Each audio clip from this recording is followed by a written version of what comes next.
bitch. Oh, excuse you? Baloney wash. I'm annoyed. I'm just here to give my opinion and carry Annie. Oh, it's Chris Avalon Unfiltered, bitch.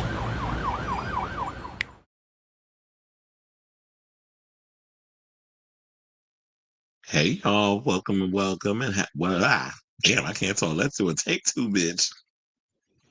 Hey, y'all, welcome to a brand new episode of Chris Avalon Unfiltered. I'm your host, and yes, this is a show, in case you are tuning in for the first time. The show, we basically talk about all the things going on in celebrity news, pop culture, entertainment, whatever's going on in these good old internet streets. We chat about it on this good old show. So before we get started, if you could do me a solid and hit that like button and that subscribe button, and also be sure to smash that notification button so that way you know when we go live with a brand new episode of Chris Avalon Unfiltered. And before I get into the whole hot topics of it all, I just want to apologize because I did tell you I was going to do a show yesterday, but yesterday when I got up, I had no voice. So I was like, you know what? Let me let it rest. I do feel like that today I sound way better than I did 2 days ago. And then when I watched back the show, I was like, oh, I didn't sound so bad. It was just the voice would come in and out. But I was able to power through giving y'all a 3-hour show 2 days prior. And I was like, okay, it's not so bad because it wasn't really a lot of news that was going on yesterday, which is a couple of things. But today it's going to be a little packed because I got 15 topics. 15, bitch. I counted. So, we had some Diddy stories. We got like 3 Diddy topics. So we got to talk about that footage that came out about, the Meek Mill party and all the stuff that was going on with that. Plus, there was another person that came out accusing Diddy of SA. There's like 5 of them, but there was one that I was like, okay, this is one that's juicy. So we're gonna go into that. I was like, okay, another day, another damn Diddy story. It's like literally 50 damn people, or maybe like damn near 200 people that came out with allegations.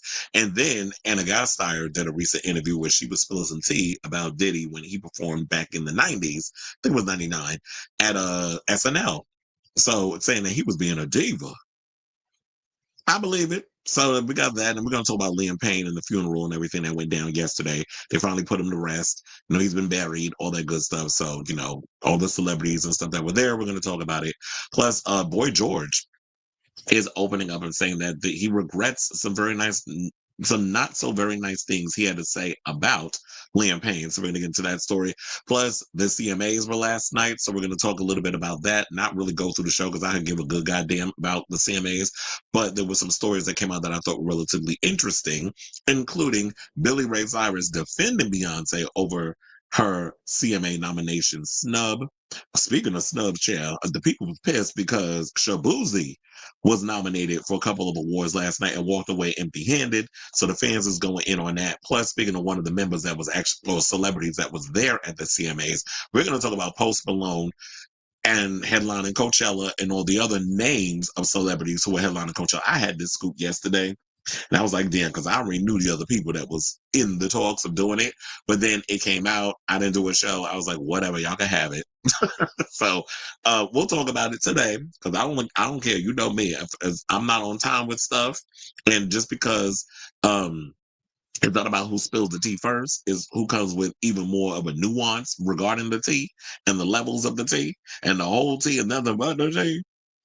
So we got that. And then I got 2 Britney Spears stories. So apparently they say that she never gave up hope on reconciling with her estranged son, Jaden. And there's rumors floating around that she may be returning to music. So we're going to talk about that. Plus, we got to talk about Wicked, which comes out, I believe, today. And with that being said, there were some celebrities that who were in the initial running of Planet. So yeah, the first choices wasn't I was gonna say Dina Menzel. She was in a damn play, the Broadway play. But Ariana Grande and Cynthia Erivo, they had other names in mind, including a major pop star. So we're gonna, even though we know Ariana is a major pop star, but you know what I'm saying. Speaking of major pop stars, Lady Gaga, we got to get into this new album, LG7. There was some tea that came out about it. That she is pushing forward with LG7 despite the disappointing reception of Disease. So we're going to talk about that. Plus, child, Elton John, he got a play out. I didn't even know he had a play out. But apparently, his musical, the Tammy Faye musical, is closing literally 5 days after it opened. Child, you never win when you play dirt, Mr. Elton. Well, Sir Elton. So we're going to talk about that. Plus, we got news on Jussie Smollett, Ellen DeGeneres, J.K. Rowling, and a whole lot more. So, that intro was long as hell. Let me hit my banner, as I already did at the bottom. And yes, if y'all have not already, please hit that like button and that subscribe button. And also smash the notification button so that way you know when we go live with a brand new episode of Chris Avalon Unfiltered. All right, so now without further ado, let's get into our first topic, which is this Diddy story. So shout out to the Daily Mail for this story because they had the footage. They had video footage or whatever, but I'm going to just show you all the pictures as we go through the story. So apparently they were saying that back in 2014, he allegedly threw a wild party for Meek Mill's 27th birthday and rented this lavish Parisian palace in Las Vegas for $25,000. Now, exclusive video footage reveals a night filled with extravagance and chaos, leaving behind a troubling scene at the property. And this is weird because I'm like, how this man is of a certain age and you spending that kind of money on a 27-year-old dude, which makes me think that y'all was out here hunching. And then that's why I was cackling because, there's that notorious video that was going around, which has been debunked since then, of Meek Mill getting his back blown out and screaming and stuff as he's getting, take that, all that stuff, which I did laugh at, even though it come to find out that they ripped that from a gay porn film. So it wasn't Meek, but it is nevertheless a cackle. So according to the Daily Mail, they said the following. So they said Sean Diddy Combs spared no expense to throw his friend rapper Meek Mill a blowout 27th birthday party, and they had the exclusive video. And now they said what was left behind: booger sugar, a half-empty bottle of liquor, used condoms, and blood-stained bedding as evidence of just how debauched the event was. What the hell was y'all doing? Was y'all up in there cutting people while y'all was hunching, or was there a lot of anal stuff going on that y'all might have getting a little redation on the stain, red staination on the situation? So they said the bedrooms the following day were disgusting, property manager Jason Haight told DailyMail.com. There were broken bottles of alcohol, used condoms, blood on the beddings, powder, razor blades by the hundreds. What the fuck y'all doing? What y'all need razor blades up in there? What the hell was y'all doing in that room? Lubricant on the dressers and marble floors. I found panties, bras, and even 2 iPhones in the bushes behind the bowling alley. They said exotic dancers in masks, curvaceous women in tiny bras, and the main event, a naked woman served up as a sushi platter, appeared in the video. The day-long party held on May 3rd, 2014, cost Diddy, now 55, a whopping $25,000 to rent alone for the Parisian palace. And I'm sitting there like, what the hell was y'all doing up in there with this situation? There go Diddy on the right, and then of course you got French Montana on the left. I wonder if you know where the bodies is buried, because I know French got a documentary or something or another on Paramount Plus, and I'm sitting there like, is French Montana that interesting enough that we need a documentary from him? Quiet as a skep, I can't even name one damn French Montana song. So I'm sitting there like, what kind of debauchery and things you got going on where you manage to sustain some sort of career, but you're not like this big rapper. Like, he's no Drake. And that's what I'm thinking of, because they both light skinned foreigners and, imports that came into America to be like these big rappers. And Drake managed to have this big career, but we hear French Montana. He's around, but can y'all, maybe y'all could name one damn French Montana song, but I can't. So Hayden, who's 54, shared a video footage of the party with DailyMail.com. It shows partygoers arriving in droves. Notable faces include Vine star turned comedian King Bach, rappers French Montana, and Lil Durk.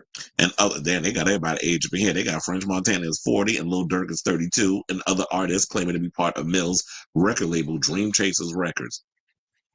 Why that's a scam? I can't even name one damn Meek Mill song. So yeah, and then there's another picture. That's one of the woman whose boobs is blurred out, and she's basically, a sushi platter. I find that to be gross because, first of all, it's a human body, and I'm sure she washed her coochie and everything. But I'm not eating no food off of anybody. I'm that much into like not being, any kind of the germation stuff. So.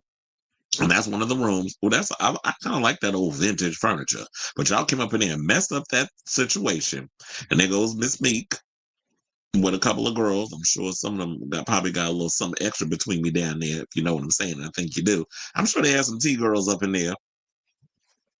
So they also said in one well already saw the girl that was laid out on the table naked with the a tiny piece of clear vinyl covering the front of her body for hygiene purposes. But even if y'all did that for hygiene purposes, like I said, I'm not eating off nobody's body. Cause it's like, yeah, you could have been I'm sure you washed every part of your body when you got up in the morning. But what had happened between you washing your ass to get to that place and then you actually laying on top of that table for them to put all them little trinkets all over you for people to eat off of? I'd rather y'all put food on a damn tray before you put it on somebody's body. So the party goers responded to the camera posing with their friends. They said at one point, Mill, Montana, and Diddy stood on an elevated platform to give a speech, laughing with each other as the party goers shouted to see if there was liquor up there. Now, Monster headphones were also on display, showing rows of the Mills inspired 24K over the ear DJ headphones, which currently cost $199. Well, damn, they just say $200. Now, this in April of 2014, Haight, the mansion's longtime caretaker, said that he was contacted by Diddy's personal assistant saying he wanted to rent the venue for a party for Mill. It was held 3 days after Mill's birthday, but he specifically wanted it to be on the night of the first fight between Floyd Mayweather and Marcos Maidana. So they said that the disgraced rap mogul relayed through his assistant other specific requirements for the property manager, and basically has said that they requested that all interior bedroom door locks were to be ordered new and left unopened for their arrival for security purposes, as they would need to supervise the installation. And both keys were to be given to Mr. Combs directly and nobody else. Now, why does he need to have control over, oh, yeah, change up all the locks because we see what her little freaky ass was trying to do. You want to be able to have access to go into anybody's room and probably see what the hell was going on and then diddle with your little noodle in between me down there, getting off on whatever kind of freakiness was going on in these rooms. And I would not be surprised if he was recording all of these situations as it was going on, like he was in his house. Um, and then they also say he said I was given a rough estimate of 850 guests for the mansion party, and we agreed to free a fee of 25,000 for 24 hours. Now, some 900 guests showed up, and most partook in the evening's drug-fueled festivities, including Diddy, who Hype described as being wasted. Well, he was always white girl wasted. That's why he always be wearing them damn shades indoors and at night. Because I always wondered that. I was like, why he always got on shades? It's because he looked cross-eyed whenever you look at him any damn way. But come to find out, he probably was doing that to hide the fact that he was hiding Cooter Brown. So to oversee the evening's operations and ensure Diddy and his team would have him on site should problems arise, agreed to remain on site throughout the rental. He said, I told them I have a detached guest house in the rear of the property and that unless they summon me, I will stay there. I explained to them that the mansion is a period home, which meant all bedroom doors were solid wood and solid brass Mortise style locks and crystal door handles and skeleton keys. And when you have one of those period homes, that is one of the things, because you could tell that it's a period home based off the furniture that we saw up in there. Let's go back to that, because when you look at the furniture, yeah, it looked like one of those type of homes. So why would you even like? To me, I would be so scared to sit on any of the furniture or to touch anything, because when I look at vintage stuff, I look at that as like priceless things. And when you get a bunch of ninjas up in there who don't appreciate a damn thing, breaking up the damn furniture, and you got them old big ass broads that want to put they cement behind Kardashian booties on top of that furniture, and y'all start breaking stuff up. Oh, my ass gonna be sending the diddler the bill, because it's like, yeah, we may be charging you $25,000, but if anything up in this mansion gets busted, it's coming out of pocket. So, according to the property manager, the mansion cost $7.5 million to build with hand-painted ceilings by artist Thomas Bassetti, Bassetti, which took 8 years to finish. But Diddy's team insisted the cost wasn't a factor and said to include the price of the double-sided locks on the venue fee. Now, Diddy allegedly had an insurance policy to cover the mansion, its contents, and any loss of life for the event. Diddy even bought his own smoke detectors. They said they stated the policy mandated the use of smoke detectors in all areas of the homes and guest houses, which I replied, we have. They said they would prefer brand new ones when I have them shipped to me. They would install them upon arrival. They said the detectives would be temporarily attached and removed after the event, and that's what he agreed. The party ended around 3 in the morning, and there was rampant booger sugar use with broken bottles and condom wrappers left all over the property. Well, here's the thing. Well, one thing I'll give y'all is whatever shenanigans was going on up in that damn house, at least y'all was using condoms. So I give y'all that. That y'all wasn't running up in there all raw dog, sticking y'all peen in anything with a pulse, which I'm sure y'all was, but at least y'all knew to put a rubber on it. Now they also said that he said I thought it was powdered sugar everywhere. Well, sir, it was. That is powdered sugar. We call it booger sugar over here. So, or nose candy. So, but I'm glad you ain't put it up in there. Sidebar, I seen that post, that video. Have y'all seen that video of Donald Trump Jr. digging in his pocket and then he puts his fingers in his mouth, rub it on his gums? And y'all know what that means. That's like after you do a line, that you actually rub it to numb your gums. Yeah, I know a little thing or two about booger sugar in my backsliding days. And then people try to, people on Twitter was trying to be like, oh yeah, it's this. I said, child, first of all, don't nobody believe nothing that come out of your mouths over there on Twitter. Especially with the Neanderthal that's running that damn website into the ground. So we know what it is. Don't be trying to look, as a wise woman by the name of Judge Judy once said, or had said many a times, don't piss on my leg and tell me it's raining. So, they also said that now, although the relationship between Diddy and Mill appeared close in the footage, the Philadelphia-born rapper has taken steps to separate himself from Diddy, telling one fan on the street, no Diddy gang. The nature of their relationship began to be questioned when producer Rodney Jones filed a $30 million lawsuit against Diddy on February 26th, accusing him of SA. But then also, because, at one point, um, he dated Nicki Minaj. And didn't Nicki Minaj kind of imply that he may have been a little, how you doing? Where she basically, well, she ain't call him a butch queen. I'm gonna call him a butch queen because that's what he was given. But then, now, if I'm not mistaken, I could have sworn that I saw a little something, something over there on the neighborhood talk where they was about that he had distanced himself, but excuse me, I think he may have changed his stance on things, because I'm seeing like many of things now. He put this Vibe magazine, I went to the page, it's no video of nothing, go look and give them the click, it won't even load. But his worst Vibe was once a hip-hop credible, so the hell is he talking about? Because they said, oh, because they over there talking about Meek has arrested since that property manager mentioned him. Oh yeah, because of all that tea that's coming out about the property manager, he been going on and on and on. Like he been ranting. He been ranting about as much as Nicki Minaj when that time when Megan Thee Stallion made that little comment and she went on for 72 hours. And it's in there like, sir, why are you up on here? Like, and this is why I always say a hit dog will holler, because you sound guilty in a lot of situations. Just say that you was getting down and doing certain things, and now you trying to find a way to windmill your way out of the situation. But the reality is, the more you keep going on social media saying stuff, you look more guilty. So I don't understand, like, why you really starting to try to distance yourself from the allegations when you starting to sound like your ass is guilty. Now I know I seen another one up here because I'm scrolling through the neighborhood talks page, because with them it's hard because they will sit up in here and post 50 damn stories a day, maybe even more. I'm like, do y'all really need to be up in here doing this, man?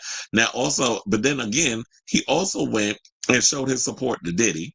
Now you trying to distance yourself, but you support him in the same breath, basically saying they put black men in jail off stories. I wish Puff well. He's a black man. I hope he didn't do most of that ish. They saying he didn't. Now you know damn well you was at them parties, especially at a little birthday party, and you was guilty of stuff. Now, first of all, why in this picture? Let me show y'all. Why in this picture look like his face ashy? Or is it just me? What is that whiteness in between his nose? They got you out here looking like an old ashy ass. Like, where the lotion at? Now I know, and for many years, and anybody who's a person of color, even myself, I have to use I use cocoa butter. I don't like lotion. I don't like none of that stuff because I be feeling like I had to keep applying it. But cocoa butter lasts me all day. So yes, light skinned people, we get ashy too. And so they said, why y'all so scared to talk? Y'all must got ish in closet. My past the streets, it's nothing to hide. Well, clearly you do. And some people commenting, he don't know whose side he want to be on. Another person said, after saying no Diddy in that other video, he must have got a phone call. And then pretty much somebody said, you just need to lay low. He ain't making it no better. And that's what I said. Like, you keep talking, the more guilty you're going to turn out to make yourself be. And then here's the other one, where they basically said that he's asking for help for PR people amid being attached to Diddy News, despite previously bragging about not hiring a PR person. Saying, just think about it. You are waking up to a bunch of non-black owned publication posting major lies about me. Where all the PR people go? Wait, where all the PR people? Okay, I did read that. Right? I'm like, what are you saying? Where all the PR people go that was around me? Everybody see what was going on. I'm not gonna be quiet. It was war on black men. So here y'all go. And this is what irritates me about some of you Negroes is the fact that y'all love running out here using the black card. Oh, they trying to tear a black man down. Oh, they always coming after somebody because they black. That ain't always the shit. I mean, well, yeah, that ain't always the situation. I was gonna say shit, but I already said it. That's not always the situation. When you do bad, when you do things, it's called accountability. Stop always trying to run behind y'all blackness because any other time y'all be running out here, y'all be running over to them white people for names. But then when y'all get caught up, then all of a sudden you remember what race you are. So stop all of that foolishness. So that's basically all we have on this whole Meek Mill situation for now. Boy, you need to go sit your little ashy ass down somewhere because you sound like Boo Boo the damn fool. Oh, wait a minute. Now, hold on. I forgot to post this thing up before we get up out of here. Now, here's this clip of the diddler. When you got Miss Meek, yeah, I said what I said, Miss Meek in the pool with her little red shorts on and Diddy up in there calling him daddy. What straight man you know be using that phrase? The only ones I know that be calling the people daddy is the homosexuals. So at some point, y'all gonna come out and tell us what the real tea is? Now, please hold as we play this clip. Hey, what's up, King Son? Man, you doing it, man. You deserve it, daddy. You putting in that work. Proud of you. I love you. Yeah. Yeah. And in the words of my girl Wendy Williams, how you doing? So I know I couldn't even do it because the voice is still voicing, but if she coming back, by next week, I'll be able to do the full how you doing experience. But anyway, so I'll say all this to say, what do y'all think of this story? Whatever your thoughts regarding Miss Meek and the diddler, let me know in the comments down below. Now I see that we got a lot of comments. So before I get to my other Diddy stories, let's get to what the people are saying. Joseph West said, I'm into BDSM, but this is wild. Okay. They said, you got to sanitize before that. That's why I said, like, a lot of y'all just be nasty. And I know them motherfuckers. Because, first of all, Meek Mill coming up there with that ashy ass, that ash all over his face, you know them people up in there. And I guarantee he look like he keep his nail beds dirty. Like, he look like the type that don't keep them shits clean at all. So, I would not be surprised. Exactly. Diddy was always wasted. White girl wasted. And you said razors. Yeah, what the hell y'all need razors for? Double AE says, okay, just tired and done with Puff. I am too, and I'm tired of talking about these damn stories. But more of the stuff that comes out, I just went. Yeah, that was another thing too that people were trying to. But I didn't. Okay, they both cokeheads. What's that got to do with the price of tea in China? Like they're both on both sides. They all quiet as it's kept. They all do some damn drugs up in our government administration, and politicians, they all do the same. This stuff that y'all hearing about what Diddy and them be doing when they do all them parties and all that other mess, they do the same damn thing. Remember, what the hell's his name? Madison Hawthorne. Remember when he spilled all that tea about the Republican Party and y'all ain't never heard from him ever again? When he said one time he went to one of them political parties or something out in Washington, and they was doing they had the hookers up in there, they had all the drugs, they was doing all kinds of stuff. They all do that up in there. I mean, look, it's everywhere. It's not even only in there. It's in Hollywood. It's in all the industries, and that's why I love because I saw this recent interview. I don't know how old it is, but Ernie Hudson, from The Crow and Ghostbusters and stuff, and he was like, he did this movie. And he was wondering why y'all not inviting me. He's like, why y'all all going out and stuff, but you didn't invite me to nothing. And so one time they actually invited him out, and he thought they was going to lunch. Child, they got up in the car. They pulled out the cocaine, and they was all up in there doing lines. And he was like, oh, so this what y'all be up in here doing. He literally was thinking they was going to lunch. But you know what? That's why I always say, if people don't invite you to the party, your ass ain't meant to go. And that's what I won't be doing. Because you're not getting me caught up in all that stuff. I just come in, do my job, and go the hell on home. Now, if we ever have a conversation in between, then that's great. But it's like, yeah, we all know Don Jr. be higher than Cooter Brown. I mean, how else do you be able to deal with all the mess you deal with, especially his damn father? And you can't tell me Trump ain't on nothing. I'm sure, a word on the curb is Adderall is his good friend. If your wife ain't giving you no coochie, you might as well just be up in there doing some Adderall. So messy. Quiet as it's kept, okay?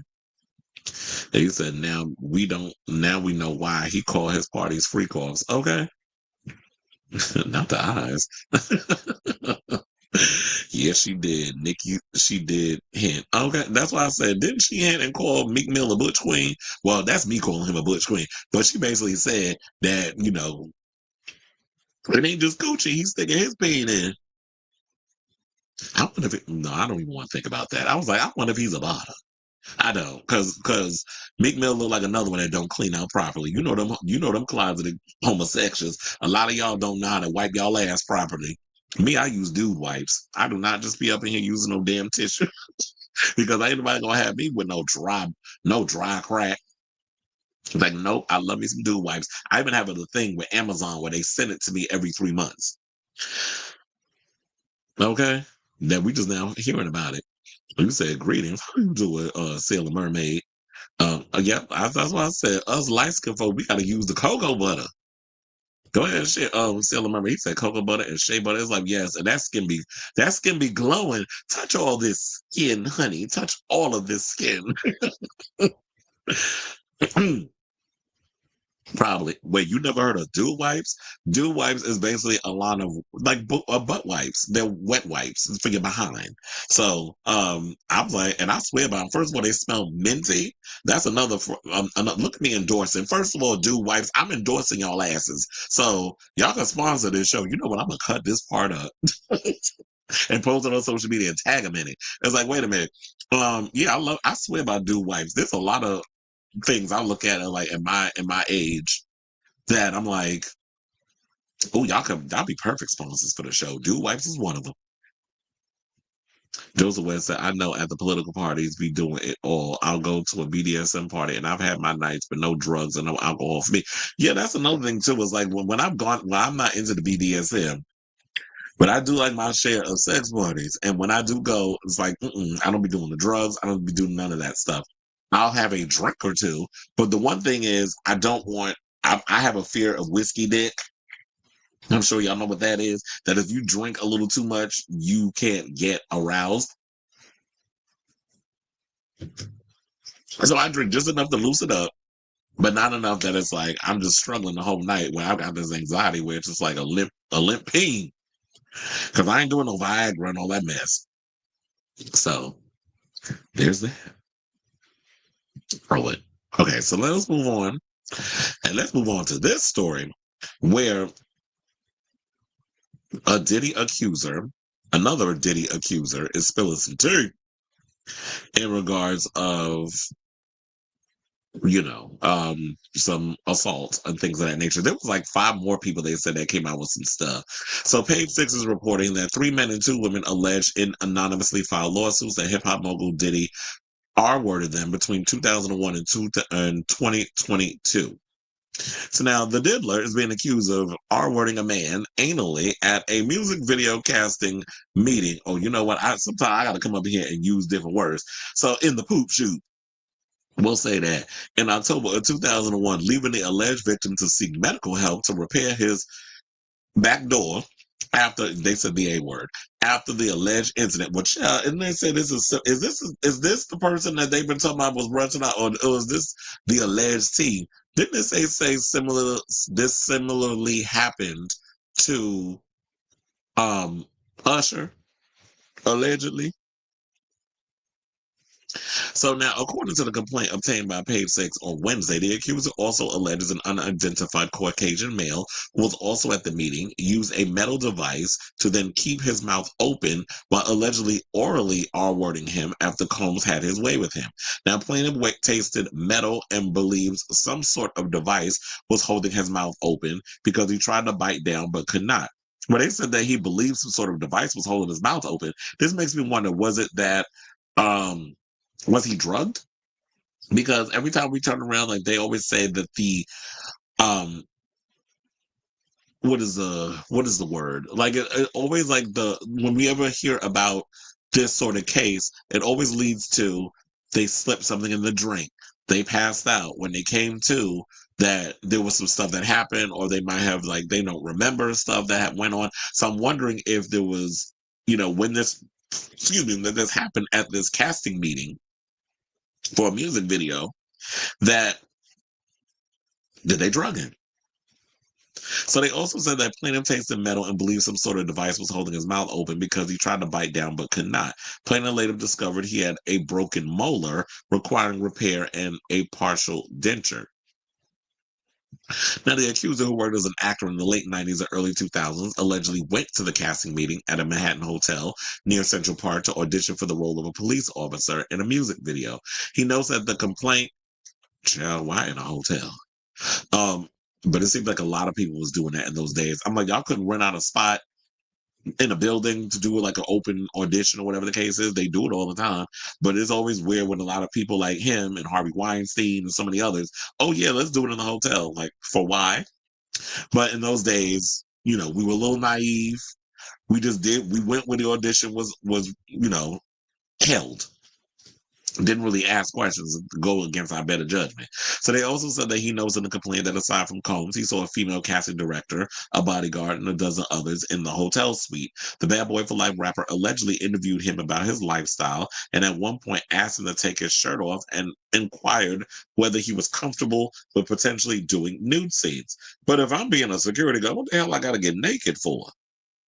So then when the accuser of okay, so now we're getting to the T because I didn't read this article. This is me asking questions is based off the top of the situation. So now we're gonna get to where the drugation may have what may have happened or taken place.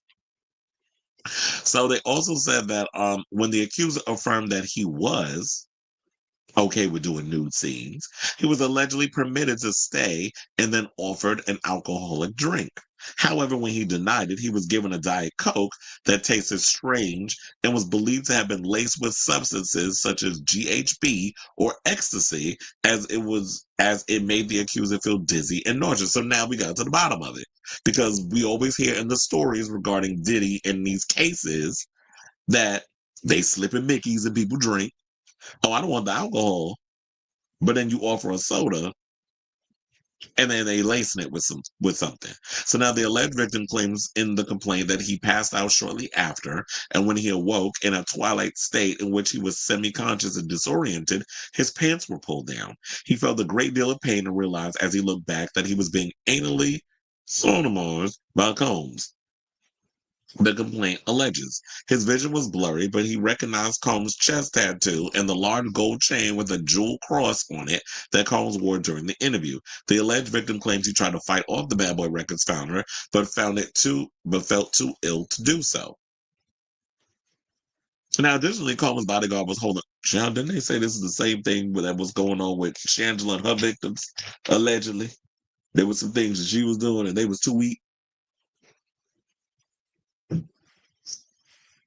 So it might have been a little something thrown up in them poppers. But now, anyway, let's move on from Chandler because we already windmilled on her. But let's continue with the Diddy situation. So additionally, Combs' bodyguard was holding plaintiff down by the arms. The complaint further claims. The accuser alleges that when Combs was done, he witnessed the rapper's bodyguard putting a condom on himself and then passed out once again. So the bodyguards was getting into the situation too. And we heard stories about allegedly people in Diddy's team also be diddling with the people. So now the alleged victim, so they basically said that once he came to, the alleged victim was being held in a kneeling position by the unidentified Caucasian man who allegedly sodomized him per the complaint. The alleged victim claims the unnamed man verbally assaulted him by calling him a gay slur and a rhymes with mussy boy who liked that woman, who's the basis said that who liked what was happening to him. Now, following the alleged horrifying experience, the former actor claims he vomited and cried all night as he replayed the trauma of what just had happened.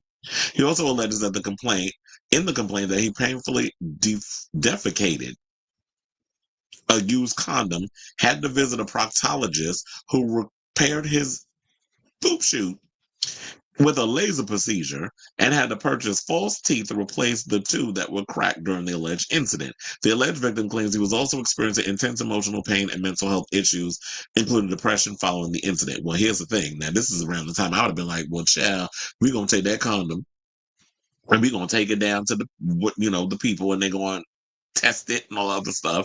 But then thinking about it, like we've said many a times on this show, less than 2% of women report essays that happen to them. So we can only imagine the number is most likely less than for men. And when we come from a society of machismo and big man, like we see it played out in full force with this current administration we're about to go into come January with this whole propping of man and masculinity and this whole illusion of that. So, do you think a guy is going to come out and say, "Oh, I was R-worded by Diddy"? People would laugh at him, or call, "Oh, what? You couldn't fight him off? Oh, you not a real man." They would have called them gay slurs too. We have many stories about men who report these things and how the police departments treat them when they come forward with stories like this. So, we can get ourselves out of that mentality of masculinity. We can get beyond that and realize that anybody can be assaulted and how power plays into assaults. It's never about sexual pleasure, it's about power. And I also I believe that it's deep rooted in the fact that Diddy didn't have I feel like that it was years of him struggling to come to terms with the fact that he does like having sex with men. So the only way that you can deal with those type of situations, especially when you're in a power play, is that you get off on assaulting people of the same gender. I mean, yes, he did his thing with women, but for the most part, I'm just analyzing the situation when it comes to how he would treat a lot of men that he was accused of assaulting. I know I got another picture of it. I was like, child, look at that. Now, if that don't look like a butch queen, I don't know what to tell you. This picture and this one, look at her. She is giving cunt with that facial expression. So let me see if there's any more to add to this story. So but here's one. I'll just say this to wrap it up. So this former actor's complaint is basically one of the 5 new lawsuits that Tony Busby filed against Combs on Tuesday.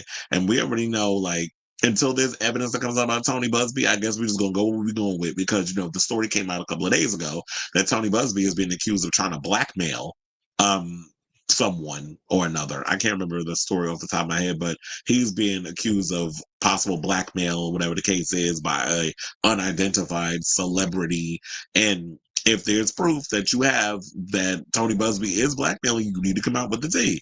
Just like with this guy, with his lawsuit, with all this stuff that he's coming out with, when you got evidence of you had to have your teeth replaced and that you have the receipts regarding, because when you do go to the doctor, you do get all that, the affidavit, the receipt, whatever you want to call it, in regards of the surgery you had to require, and if you'll be able to get any kind of compensation out of this story. But Combs' attorney, because we got to play both sides. We can't just over here just windmill on Diddy and not give his legal team's response in the situation. So Erica Wolf, who was his attorney, no relation to Austin, because Diddy and Austin are in the same prison out in Brooklyn. They said the extortion lawsuit against Mr. Busby exposes a barrage of lawsuits against Mr. Combs, for which they are shameless publicity stunts designed to extract payments from celebrities who fear having lies spread about them, just as lies have been spread about Mr. Combs. As his legal team has said before, Mr. Combs has full confidence in the facts and the integrity of the judicial process. In court, the truth will prevail that Mr. Combs never aid or traffic anyone, man or woman, adult or minor. So this is all they've been saying. This is the story in which we have so far. And like I said, there's going to be many stories that we're going to have in regards to Diddy because his trial officially starts in May. So we're going to be constantly talking, and I know I'm already exhausted talking about it, but we got to keep people abreast of what's going on in regards to the latest news. So while I'm exhausted, like I said, we just gonna have to keep talking about it. So, yeah, so that's the latest on him in the lawsuit so far, and his trial begins in May. So, in between the 6 months that we have until he goes to trial, I'm sure many more lawsuits are gonna come out, and we'll have to see, like, will any of this stuff be admissible? Because yeah, the stuff that they went when they raided the room and they found the notes and all this stuff, they got to throw that out because so his team basically got a victory in that. So you know what? Yeah, we got to make sure that even if Diddy has done these insane things to people, you people in the judicial system have to do your job the right way and not be trying to come out here trying to find ways to really bury this man. Because it seemed like, you know what? Yeah, Diddy's a POS. I've always referred to him as the devil. But if we're going to do things right in the court of law, you need to do things the right way and not be out here trying to do shortcuts because, oh, yeah, we have to really go extra hard because it's a black man with a lot of money, power, and influence that we want to take down. But y'all still got this old queen from Abercrombie and Fitch still running around scot-free. So I say all this to say, what do y'all think of this story? Whatever your thoughts are regarding the Diddy story, let me know in the comments down below. Okay, now we have comments. Oh, Joseph West said, I know at the political parties be doing it all. I'll go to, oh, yeah, I think I read that one already. He said, I do, and I've seen it. He said, oh, you come, bitch, let me put my tea out on blast. Go over somebody and tell, oh, you coming to the one next Saturday.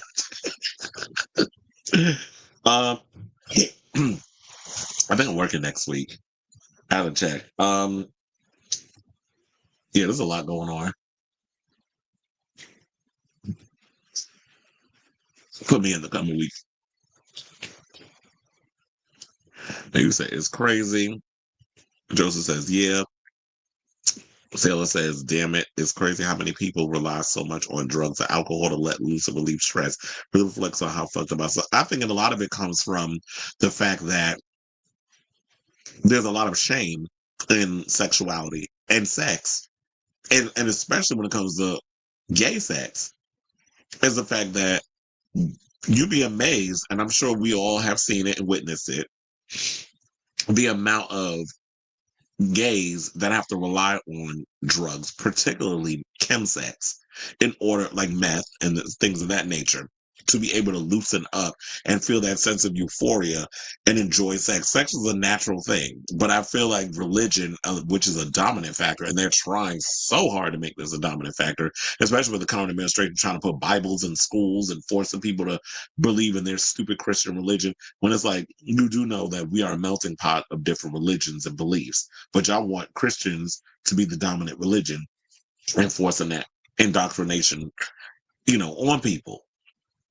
And it's sad that we're at a society where people are just so caught up in um the overall shame that comes with sex. And we shouldn't be. It took me a long time to get out of that mindset. But yeah, in the beginning, it's sort of like that guilt, I call it Catholic guilt. It was that, yeah, even down when, sex, whether it's with people or with yourself, that overall shame that would come over you after the fact. And we have to get to a place we can get out of that mess, because it is sad that how many people do rely so much on drugs just to be able to loosen up and to enjoy something as natural as sex. So yeah, I hear they lace it with GHB, which is dangerous because people could die from that. Oh, you talking about you're not talking about the drink, but you're talking about poppers? Because I truly believe, because I remember like when Dane McGarrigle was telling the story, and Sidebar, he emailed me the other day because we had a comment, we've been kind of emailing each other back and forth. Um, what was it? Oh, um, because when I remember when he said it was like a funny smell, whatever the case was, because I'm like, wait a minute, poppers don't necessarily do that to you in regards to whatever, but maybe there is a thing, and I've never heard of this, but it had me thinking that now that I'm hearing more about this with Diddy and stuff, that if you put GHB in poppers and you spill it on somebody, because he did say he got it spilled on, could that have been, once it gets in the skin, the situation where it causes you to like be too weak to move and fight somebody off or whatever the case is? Because people are like, but how could Shangela at her size be able to do da? And I'm sitting there like, I've known short, small ass people that have the strength of Goliath. And so don't be so, don't count people out just based off of their appearance or their size or whatever the case is, because you never know. That's why I always hate like people just, it's what is it, unconscious bias. That whole situation, they be thinking because some of the way somebody looks and how they're built or whatever the case is, that they wouldn't be able to overpower somebody who looks the part of being strong, but that's all exterior. Because I can tell you how many big dudes that are muscular that gas out in 2 seconds. You couldn't get their ass on the treadmill. They be out of breath. My behind, I'll be running for a good 15 minutes. As I've seen people OD on G back in child. That's why I never messed with that, because it was like, yeah, that G was a mess. And I think that's what scared me, was when I watched Queer as Folk. That was one of the things I never messed with. I never did GHB, all that mess. My thing is, why do that? Apparently Diddy needs that because he's exactly. And that's funny because I just read your comment. And because I don't read the comments when I'm on here, like I mostly focus on each topic at hand, because I'm always in my head. I got to edit this down, and then I go and I click over to the comments. But I said all of that, and I feel like that's what a lot of that comes from. The fact that when you have to go around and drug people and abuse them and stuff, it comes from because um there's a shame to you liking someone of the same sex, because that was always the that was always, it was always alluded to. I was trying to think of the word because I was going to say illusion, but I was like, no, it doesn't make sense when using that. That was always alluded to throughout his career, especially when Wendy Williams used to always bring that up and would always throw the how you doing situation on him. So there was always stories about Diddy floating around that he hunched dudes, but we never knew to this magnitude that he was out here assaulting people and drugging them with that. So that the only way you could enjoy sex with someone of the same gender is by you taking their will of consent away from them and drugging them and abusing them. And I love the fact that how he's so confident in the judicial system. Sir, your ass ain't getting out, quiet as a cat, so you can keep the illusion alive. You ain't getting out of prison, and you're not going to have not guilty plea. He said because being a gay rapper in the 90s, early 2000s, and yeah, it was, even though we had out hip hop artists that were out here making music and doing things, but yeah, they were mostly underground. They weren't really like looked up upon. I remember at one point we were supposed to have Caution, the gay rapper. I think he was supposed to be on Kimora Lee's label or something or another, and he was sort of. But I feel like they used him more as a gimmick. Say it true. I think he needs a child. He need an exorcism. Fuck therapy. That was part of my beginning. Oh, and you said being a former Christian, I didn't abandon everything, but a lot of things I got over. I left it over time. But yeah, that was me growing up Catholic, Roman Catholic. I just followed more of a spiritual path. I stay away from the religion because I'm sitting there like, child, y'all run down here, brainwash that part, and she still ain't come out really. Um, we know she a big old lesbian. Quiet as it's kept. I used to see her always, driving through with a new broad in the passenger seat when she would come down to the village. When she was down on the piers. The funny thing is, Yeah, she wasn't out to the public. She wasn't out to the mainstream.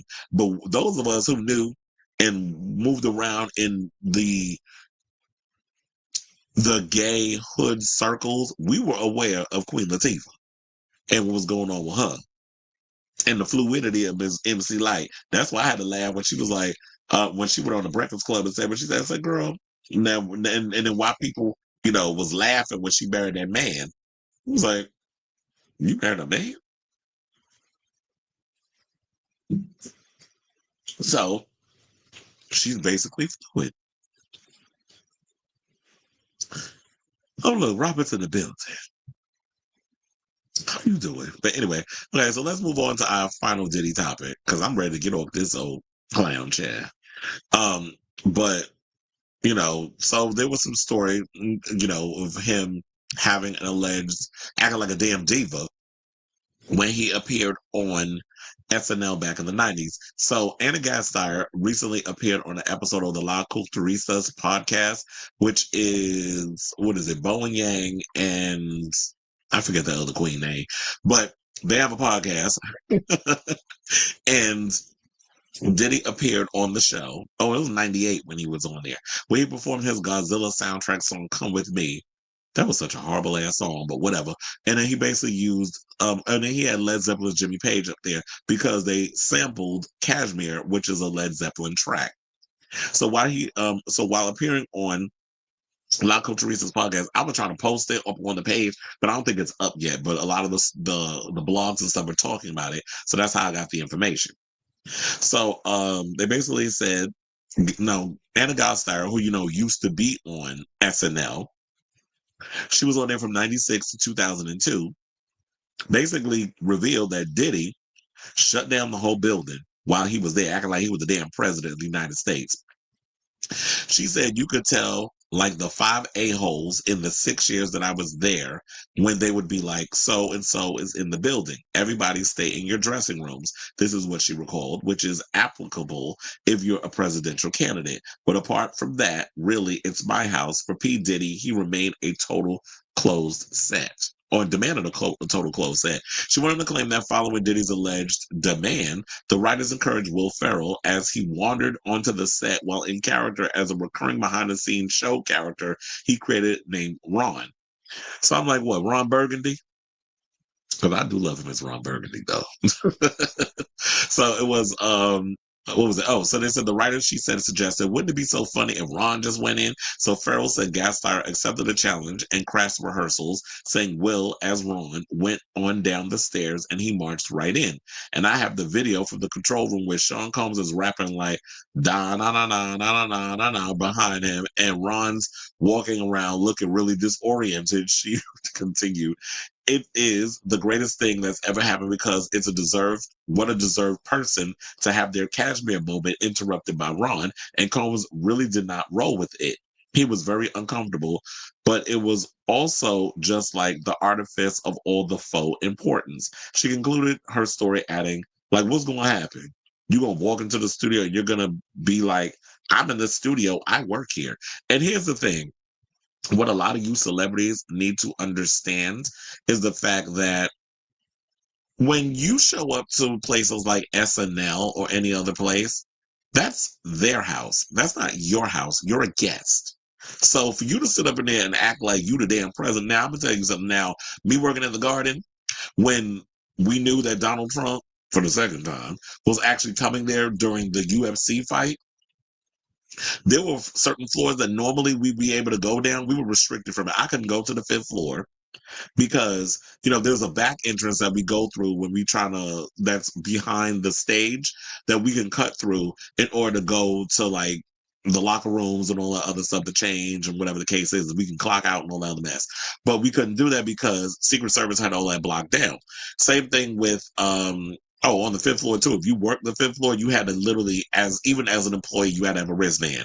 We couldn't have anybody just walking through there because that's how tight it was in regards of people coming in and out. So I totally understand when you have political, figures, politicians, whatever you want to call it, walking in and out of certain places.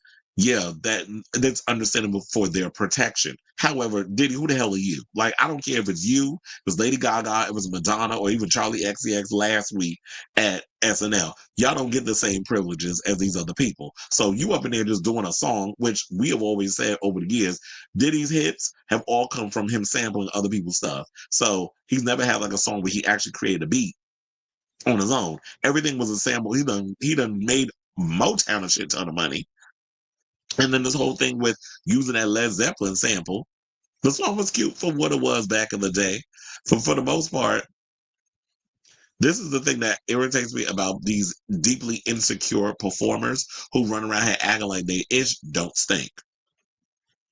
So I love stories like this, and I wish that there were more celebrities that would talk more about this and not wait until um, a celebrity has been sort of um what's the word? Like their careers in the toilet for y'all to spill tea about celebrities being divas or incomprehensible or just a nightmare to work with because of their overall diva demands and behavior. So I say all this to say, um, they also said that Diddy has not commented on the story. Well, of course, because he's in jail and he can't.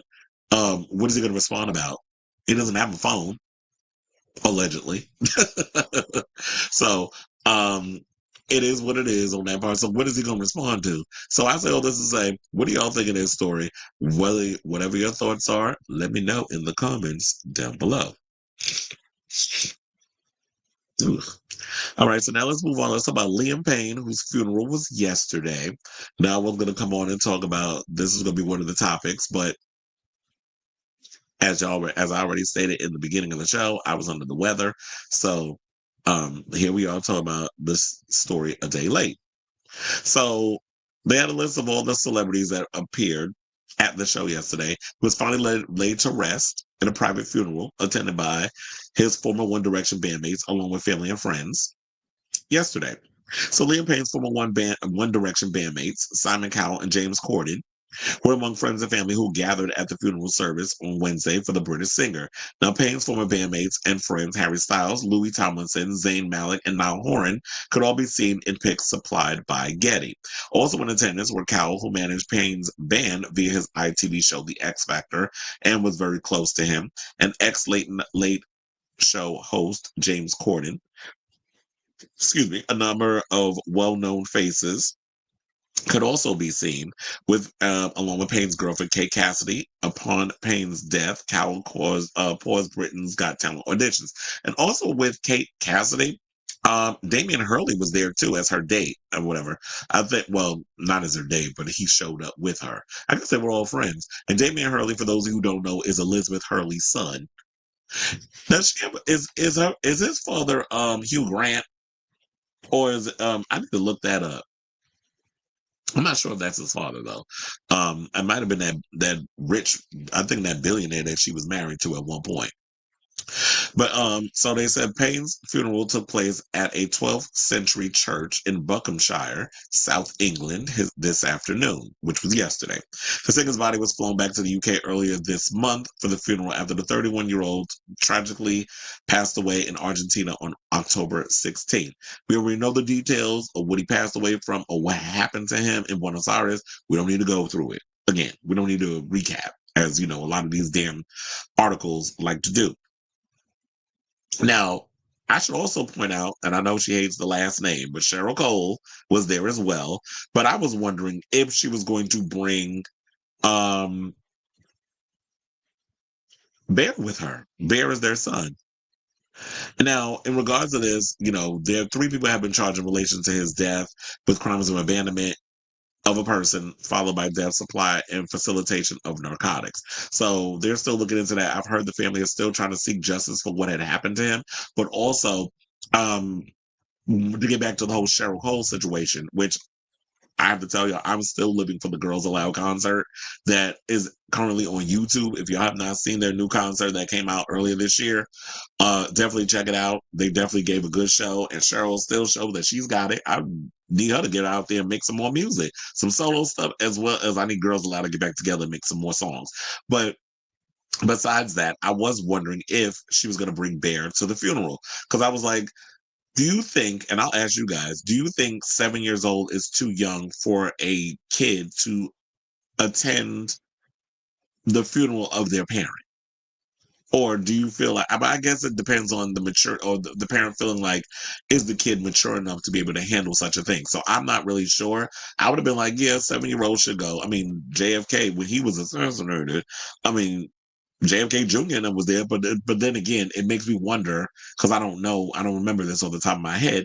Were they old enough, or at that age, are you even? Can you remember such a situation that happened like that, or do you want to protect your kids in a way where it's just like, you know what, I want to keep a positive memory of his dad alive, and I don't want him to have to be in this room where everybody's sad, everybody's crying, and then you get to see us pretty much lower him into the ground and you're throwing dirt over him. And then it's like he's not understanding what's going on. So no one knows Bear better than Cheryl. So I'm sure that she made the right decision in regards of what she feels is best for their child. So now we have Simon there with his partner. Then there's James Corden. Then there's Harry Styles. And then there's Zayn with that luxurious hair of his. Then there's Louis. Louis looks exhausted, chair. And there's Niall, cute little self. And then, of course, there's Cheryl. It seemed like she went back to the dark hair because when she was on the tour, it was lightly blonde, but she went back to the dark roots. I want to see if there's any more pictures. I think that was the last one. Oh yeah. And then they're carrying his body into the church, and then there he is inside the carriage. I feel like that's a cool little situation when you can put like the body in the carriage. I actually like how that looks. But so yeah, that's courtesy of Getty Images. Those are some of the photos that we have regarding excuse me, Liam Payne's funeral. And I'm glad that, you know what, he's finally laid to rest. I know that they said one of his dying wishes was for him to be able to donate his organs to people who need it. Unfortunately, because they found so many drugs in his system, that is not going to be able to happen. You know, you got to have a clean, those organs got to be clean and healthy. You can't be putting organs that got all kinds of drugs and things in it in somebody's body, because then your body could reject it and all that good stuff. So I saw this to say, what do y'all think of this story? And your overall thoughts regarding, One Direction and the whole funeral situation. I've heard that the band members don't necessarily all get along, but look, if y'all can find ways to come together collectively for the sake of for the sake of Liam, then you gotta put your big girl panties on and do what needs to be done for the sake of your brother and bandmate. So let me know what you guys think of this story in the comments down below. Okay, I see we have a comment. And you said D and Diddy stands for diva, apparently. Okay, so now what's our next story? Oh, so let's get into this Boy George story because since Liam passed, now we have Boy George coming out and saying something where he said that he recently appeared on a podcast called High Performance. Everybody out here got a podcast, Chad. He said he regrets making some not very nice comments about him shortly before, the One Direction performer's death. Which is nice that, you can have these feelings and stuff. Well, I'll reserve my comments so after I read what he said. So now, they said the same thing in reverse. Singer said, I watched Liam Payne a few days before it happened, NME reported. I remember watching online and I put a message under his post saying, he's off his nut, which wasn't very nice, but I felt it. I felt he was out of control. And when it happened, it just hit me the same way Amy Winehouse hit me because it felt so senseless.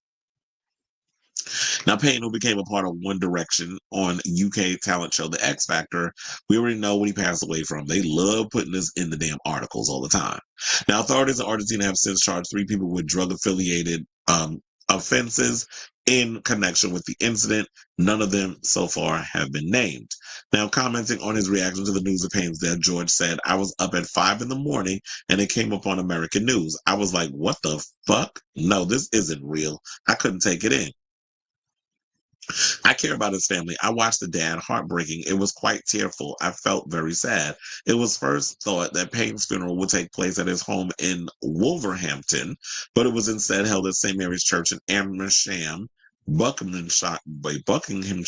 Jesus, that's a lot of, the vowels that I have to use. Jaw work. Amersham, Buckinghamshire, on Wednesday, which was yesterday, November 20th, near the way he lived in a rented mansion. Now, Payne's former bandmates, as we already established, Harry, Louis, Niall, and Zayn were there alongside Simon Cowell, Girls Aloud singer Cheryl, and who they have a kid together. So, on one hand, I will say this: I'm actually glad that Boy George has apologized on the on the account of his heart breaks for his parents and his father and what they have to deal with. Parents don't want to have to bury their kids. I feel like it's always the other way around, where it's like, no, the kids should be burying their parents. Yeah, it'll be a sad moment. It's sad when you bury anybody, but the last thing a parent wants to do is bury their kid. But you saw something and you felt like it was wrong for me to do it on social media. Maybe it would have been better off if you would have messaged him, be like, "Are you okay? What's going on with you? You're off your rocker and you need to get it together. And if you need help, because I've been where you are, like, let me know." Because we know that, Boy George has told us over the years, when he was coming up in the 80s and so on and so forth, his drug addictions and things that he was going through and how he was out of control back in the day.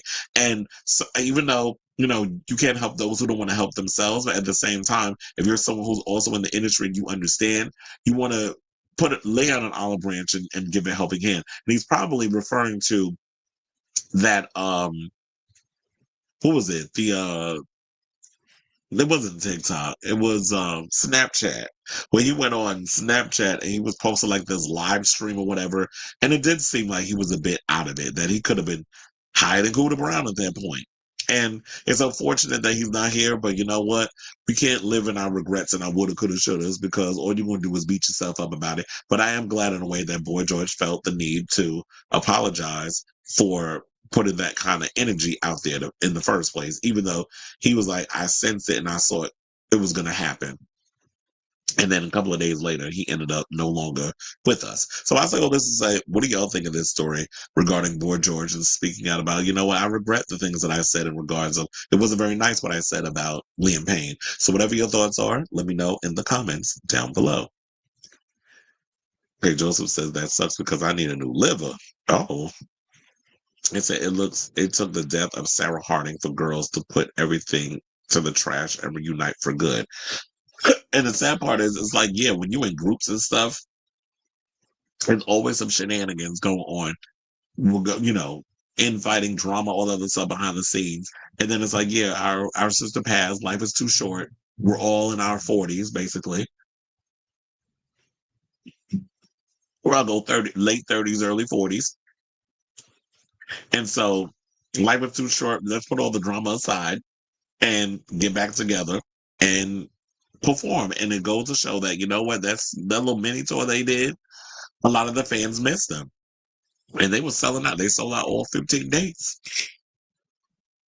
He didn't want to get shit because it's not good look to speak ill of the dead. Well, yeah, I think it's also that too. It's like, you know what, you can't speak ill of the dead. But here's the thing. It's like, at the time I said what I said, he was alive. And I saw things, because I've seen this before. When you've been around enough of that long enough, you may have had many close calls in your own personal life. You see certain things that everybody else isn't looking at. But unfortunately, not everybody thinks the way we do. So they're probably about, oh, you're a POS because you said all this about Liam, and now you want to sit him in here and try to act like that you gave a damn when you was out here saying that he was off his, his rocker, that he was crazy, and all this other mess. And it's like, yeah, I'm reacting to a thing at a certain time. If you've seen this before in Amy Winehouse, if you saw the signs, then I do feel like he should have reached out and messaged him and been like, bro, what are you doing? Like, what's going on? I mean, do you need somebody to talk to, and is this a cry for help, whatever the case is, and then, you know, be that helping hand. But but on the flip side, you can't help those who don't want to help themselves. Okay, so now, let's get into some music news, and let's talk about the Country Music Awards that was held last night. Now, there's a couple of stories we have on that, but ahead of the 2024 Country Music Awards that took place last night, which was the 20th. Country legend Billy Ray Cyrus voices support for Beyonce, although her country Carter, I think they meant Cowboy Carter. Her Cowboy Carter album was shut out of nominations. Now, on Wednesday, November 20th, the Achy Breaky Heart musician took to Instagram to congratulate all the 2024 CMA Award nominees and simultaneously shared he was surprised to see that the Cuffed singer wasn't nominated. Now, I do have his IG post because when I was trying to put, when I put it on the page and stuff earlier, for some reason, it would not. It would just show like the page was broken or something or another, but the post is there. So yeah, now I'm gonna leave it on mute. Everybody on mute. And he basically said, since we talking about Beyonce, congratulations to all CMA nominees. Excuse me. I'm so happy and proud to see country music opening their doors and format to be inclusive to all people, all styles. At Little Nas X and I won this award in 2019 for Event of the Year, but you wouldn't have seen it because they didn't air it in the show. I was surprised to see At Beyonce wasn't nominated. Her album was brilliant. Her single ruled, but she knows that. She doesn't need a trophy from the CMA or permission or approval from any of their judges. When you knock them out, you don't need no judge. And that was a Muhammad Ali quote that he put up in there. So, shout out to, I was trying to pause it just in time. I can't get it, girl. Well, anyway, let me just let it. So I was trying to pause it just right, but I couldn't get it. But anyway, so he's absolutely right in this. Excuse me, in this situation where he's just like, you know what? Um, yeah, when you're knocking out, you don't need no judge. And I've been saying this for the longest. I've been sitting there saying, like, you know what, regardless of how you feel about Cowboy Carter and whether or not is it country enough, is it not country enough, should it be considered in here? But if y'all will sit and open y'all doors for anybody else that is not part of the situation, y'all open y'all doors willingly for Nicole Kidman's husband, and he's not even American. You opened your doors immediately for Post Malone. He didn't start out as a country artist, but then the minute he started going up in that space because he couldn't hack it out in the hip hop world, all of a sudden y'all open y'all doors up and accepting him with open arms. But the minute y'all have somebody like a Beyonce, she got to jump through hoops like a damn circus poodle in order to prove to y'all how country she is. When we know her history, regardless of the way she came up, it's not how you start, it's how you eventually come around and how you finish. Yeah, everybody is not going to immediately come in and start doing country music. Quiet as it's kept, it was a lot of black artists that y'all was even accepting doing country music back when Beyonce first started. I mean, you had Darius Rucker, who went from Hootie and the Blowfish and then came in and did country, but I don't think y'all made it easy for him either. But then eventually y'all came around. And then we're going to get into the Shaboozey story right after, where he was pretty much like he went home empty-handed. He was nominated for a couple of CMAs last night and then walk away with one. Not one. Y'all was giving Chris Stapleton every damn thing. So I'm mad at what the Achy Breaky Heart singer said. But, this comes at, a time when Luke Bryant, who I believe co-hosted the show yesterday, got caught with his foot in his mouth over something what he said. Because he hosted with Peyton Manning and Lainey Wilson. I was trying to figure out who that chick was that was standing with him. I thought that was Carrie Underwood, but then Carrie Underwood was performing. Then I thought it was Kelly Pickler. I'm like, okay, all you bros starting to look alike. Bony with blonde hair, platinum blonde hair, with the twang. Y'all all starting to look alike. So I can't even tell a lot of you women apart. So, he basically made comments where he got called out there and dragged, where he basically was saying that if she, the country music is family oriented, that if she wanted to come in and be recognized by the CMA community, she's got to show up and basically, um, what's the word? She has to basically come in and hobnob, come hang out, come, break bread with us and all this other stuff. And it's like, even when you ask Shaboozey doing the same thing, he walks away empty-handed. So you want her to jump through hoops. It's like, I'm not jumping through hoops, not for no awards. I'm not doing it at the Grammys, and I damn sure ain't doing it over here. Now, and I've always said this, that a lot of people, if y'all are in this industry to just collect awards like they damn tchotchkes, then you're in the wrong business. It should be that you have a passion for music, you have a passion for being an artist. That's the more important thing. Now, if people going to ignore you, can't no committee of people tell me my worth as an artist, or my type of work should not be measured by a damn committee of people who don't do what I do. Or maybe they do what you do, but they don't have your work ethic. Excuse me, because the voice is a little messy, so I'm probably gonna be coughing throughout this show. So I apologize for coughing into the damn microphone. So, what else was said? Oh, they also said that at the time he said he felt a false narrative was being spread and encouraged fans to listen to the full interview for context. This is when people were dragging Luke for what he said. He said, "You will hear my tone and intentions, which were not negative. I respect Beyonce and I love how loyal her fans are." This is what he wrote on Twitter on October 6th. Said, "I spent a lot of time supporting other artists. I want everyone to win. Love y'all." That sounds like a PR rebuttal because he got dragged over his initial comment. The truth is always said the first time around, but then they want to clean it up the second time. Then you had not Beyonce, you had Dolly Parton come out and said something as well, and basically said it was a wonderful album, but theorized that the award show may not have wanted to leave out any artist who spent more time in country music than the Lemonade songstress. So they feel like that, yeah, you just dabbling in this situation and you expect somebody to roll out the red carpet and give you awards because you made one little country album. I'm putting it in that context, but I'm sure that Dolly didn't mean it in that shady type of way. It's just my delivery just came across like, well, yeah, you only came out with one country album. What makes you think with that automatically we're gonna give you a bunch of nominations like they just did over there at the Grammys with your, what was it, 11 or 12 nominations that she just got for the album and in all the other different categories? And then Kelly Clarkson also said that she found the snub fascinating because I feel like those songs were everywhere. So yeah, Cowboy Carter is a hit, is a success, and I've said many a times that just because the music resonates with people. And I know we had that executive producer that we talked about that the other day, that he came on and he pretty much said something or another about how, oh yeah, we welcome Beyonce. She can come and perform. She can come and do all these things. But it's just like, okay, so the rest of y'all trying to play catch up with the rest of the world, which is pretty much saying that we love the record.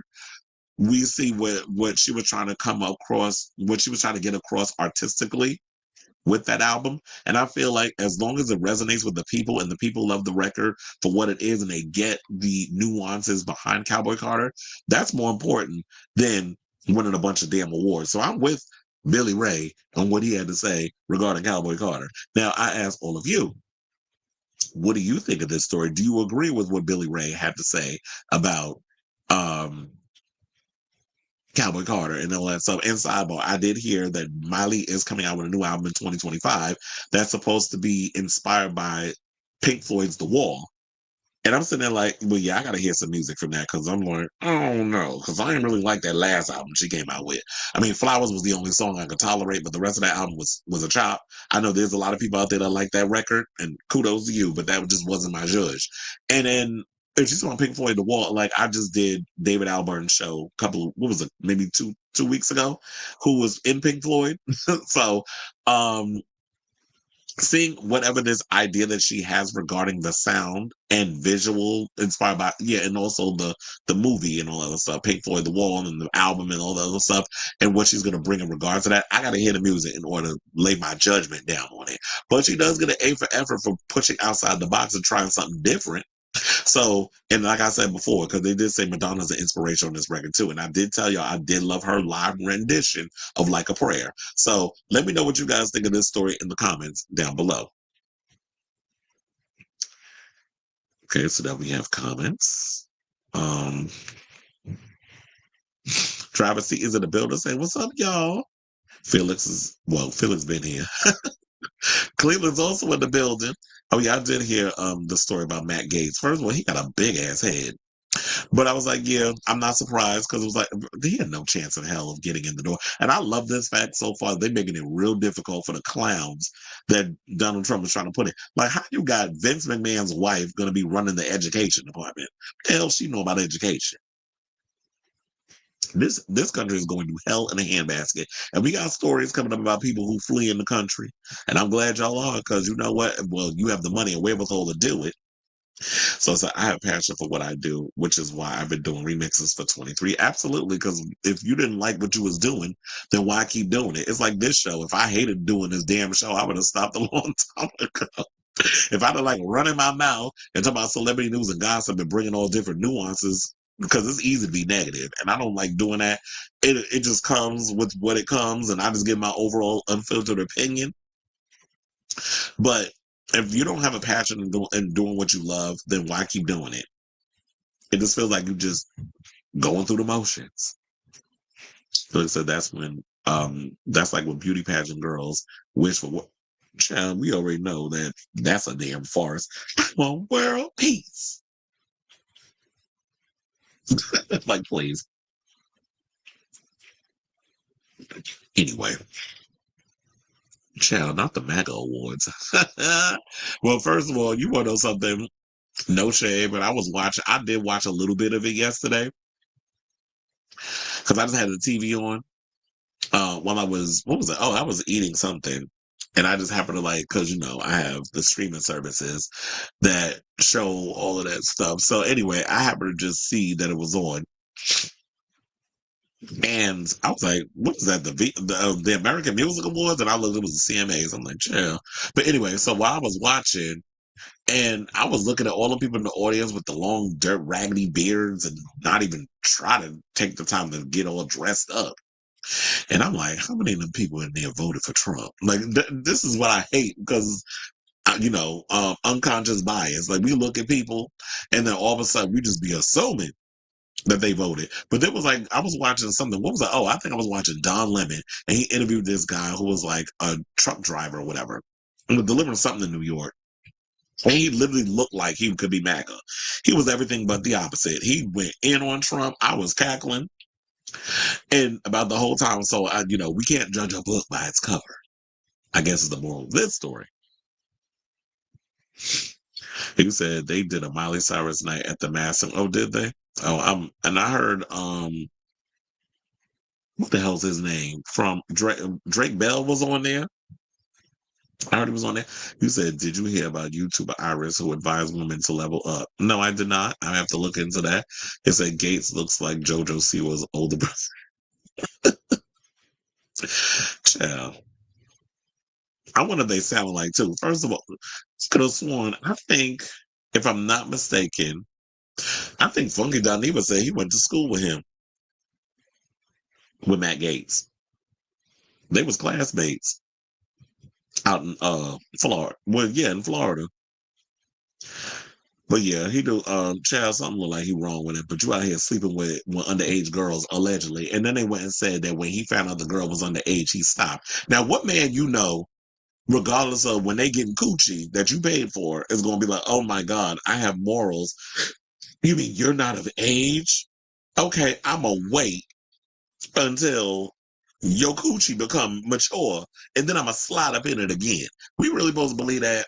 Like, get on my line with that foolishness.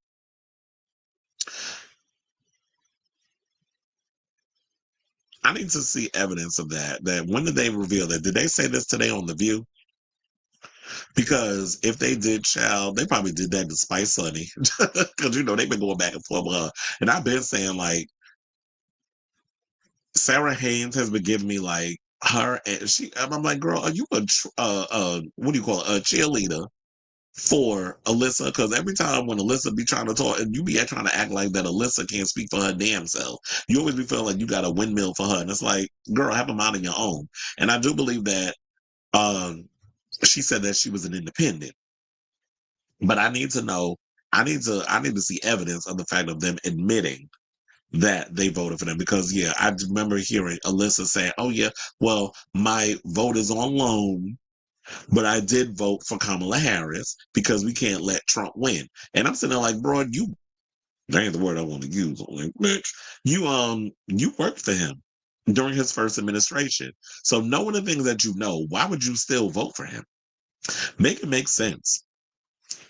This is almost as bad as Joe and Mika groveling over there to Trump, talking about, well, we wanted to open up a mind or whatever the foolish excuse is. As a child, first of all, y'all went over there to bend the knee because you felt that man was going to come after you. So stop the lies. Like, get up. If you're going to get up on MSNBC and do this whole 10-minute scripted monologue about why y'all went down to Mar-a-Lago, at least put the truth up in there. And this is exactly why the mainstream media is looked at as fake news. This is how he was able to play that up, because you played right into his hand. And the minute that things don't go your way, typical behavior, y'all start every man for themselves. You start to look for the very first boat that you could jump on so you don't watch this Titanic sink over on the other side. So you was up here calling him a Nazi and all this other stuff all this time, but the minute now you want to backpedal. So now it's like people don't trust y'all. And this is why I don't watch mainstream media. And that's why I also had to cackle, since we on The View, over them doing a statistic. 40% of young people get their information from people on podcasts. Where the hell have y'all been? Why are we sitting here now all of a sudden waking up out of unplugging ourselves from the matrix and realizing that young people do not watch regular television? They're not watching CNN. They're not watching MSNBC. They're not watching The View. Older people watch that. Gen X and boomers or whatever, they watching that. They ain't watching no damn television. People are watching podcasts.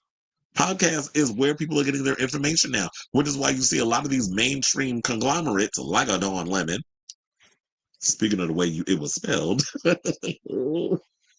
it's like a Don Lemon, who are now, once they got fired over there at CNN, he got the coins that his little payout that he could afford to get now in the podcasting space and financially support himself. I don't know if he do super chats or whatever the case is, but now he's able to do, independent media. Child. Well, look, that has been the conversation that everybody's been talking about lately, and I have heard people mentioning it. But yeah, where is the outrage? Is it because Warren Beatty is not this big movie star anymore, and he's so old that it's just like, oh, that was bad. That was back in the day. It is what it is. But yeah, there was a lot of these older men. And look, Sonny Bono was the same damn thing, where Cher was a teenager, and he was around the same age as Warren Beatty, getting with this young girl. And maybe what it was that in the 60s, getting with a 16-year-old or a 15-year-old wasn't frowned upon. I mean, look at Elvis. He got with Priscilla when she was 14. So maybe it was looked at differently in those days. I'm not saying it's right, but the way we look at things back then as we do now, that's probably the main reason that you can't get with no 14, 15-year-old these days. Look at Matt Gaetz. He ain't getting in that White House because now the couple things he did a couple of years ago was come back to haunt him. And I think Trump and them knew that. But they just wanted to, grease him up a little bit to make it look like, oh, yeah, we're trying to do this solid. But they knew all this other stuff was going to come out. They said my niece and nephews watch a lot of stuff on YouTube. Absolutely. And as do I. I live on YouTube. And that's why I said, like, all this money I'm paying for Peacock and, well, Peacock's not that expensive because I do the ads, and the ads are pretty short, so I can deal with it. But the Prime Video, the Hulu, the Shudder, what else? I also have MGM Plus because From is on there, so I have that attached to my excuse me, to my Prime Video. Then it's Apple Music, all the streaming services that I'm paying for. And I stay watching YouTube more than any other app, which is weird. That is like, I think it's because I have FOMO, and I've told you all this many times. I just be feeling like I'm gonna miss out on stuff, so I need to have all the streaming services. Not them little ones, but in the little ones, like the AMC Plus. I don't even know why we need that. Y'all could just lump that in with Prime Video and call it a day. Like, I don't understand why we gotta have these little conglomerates within conglomerates. Because quiet as it's kept, sooner or later, we all gonna be merging these channels into whatever. Like, I don't even know why I'm still paying for Disney Plus. They ain't got nothing on there worth watching. Except if I want to watch Deadpool and Wolverine. which just came out over there, and Agatha All Along, that show's done. Like, what are they doing in between? And they don't even get me started on Disney and how they messing up the Star Wars franchise. When they gonna get rid of that damn bitch, Kathleen Kennedy? Because she don't know what the hell she doing. Let me stop. Because now I'm gonna start going on a Star Wars rant, which I don't want to go on. But yeah, I watch a lot of stuff on YouTube. Travis C said, but they canceled Kevin Spacey for sleeping with 17-year-old. Yeah. Well, it could be because, gay stuff. You know how homophobic this industry is. And I don't know why people think that is liberal. Hollywood ain't liberal. Hollywood is fiercely conservative. That's the same thing I say about a lot of things. A lot of billionaires conservative, but they have, or even media is run by conservatives, mainstream media. So yeah, you have your CNNs and your MSNBCs and all those other things, but they're owned by corporate billionaires. I mean, not corporate billionaires, conservative corporate billionaires, I should say. But you have liberal people that work within the situation, but it ain't owned by nobody liberal. They all freaking conservative. Unfortunately, it is still in existence. Shout out to Johnny Sibley, because I know he still has his little logo show that he does with he brings queer celebrities on and they drink and kiki and stuff. I know he's gonna have my husband on there in a couple of episodes. I don't know when. David Archuleta, he gonna have him on there. The recent episode he just released, and I know because he releases them in two parts. There's like a full interview and then he does sip and spill, which I actually like when he does that. Laverne Cox is in the first episode, so I watched that one. I didn't see the new Sip and Spill episode, which dropped today, but he released that. And I like Johnny Sibley. First of all, he and I are Virgos, so I always windmill for my Virgo people. So, but I like his show that he has over there. I definitely feel for the trans community because I feel like, especially if you're a performer, I feel like y'all it's gonna be a fight for them, especially in regards of content and getting it out there, because there's this fake outrage from a lot of Republican politicians regarding what trans people, and what's her name, Sarah Harding, who they don't want her to use the bathroom or whatever. And it's like, fuck off. So I do feel for performers because they said there was some animated series or an episode or something or another that feature a lot of trans people in it, including India Moore. And I've been hearing about this too. I can't remember the name of it. And Andy Cohen even did a voice over in it. And they dropped the episode. They dropped the episode, so it's not coming out. But I heard it leaked online, and they said it was because of the current administration. So they gave in. So now you got Hollywood people running scared. Oh, Salem remember said I saw. Oh, so you didn't even go to the movies? Oh wait, I remember. I think we were supposed to go to the movies and see it, but then I ended up getting a ticket and go myself because I already had my ticket. So I was like, but sometimes when I do stuff like that, it's like, oh my God, I've already had my ticket, but I don't know. I don't have the heart to tell people. So, but yeah. Oh, and you said Disney has oversaturated movies yeah. And none of the movies are interested in me for wanting to constantly, repeatedly watch. Like, unless I get in the mood, and it's not very often that I want to get up there and watch, like old, like Star Wars, as in, The New Hope, Empire Strikes Back, Return of the Jedi. All the other ones I don't particularly care for. But if I want to get up in there and watch the old ones with Princess Leia and Han Solo and all that stuff, and Darth Vader, I jump up in there, and Luke Skywalker, I won't leave him out. So, and Chewbacca and all of them, C-3PO, R2-D2. So when you have all of them come up in there, I like sitting there watching those. I don't care for the newer ones. And I liked Andor. But it's not like HBO. HBO has been on a good grind lately with releasing new shows. Like, I love me some Penguin. That was a good show. I'm still mad at that season finale though, but that was a good show. And then the what is it? The Doom Prophecy series was actually pretty good. Started off at a good start. I don't know why we got into these movie conversations, but look, let's keep it going before I get to the next topic.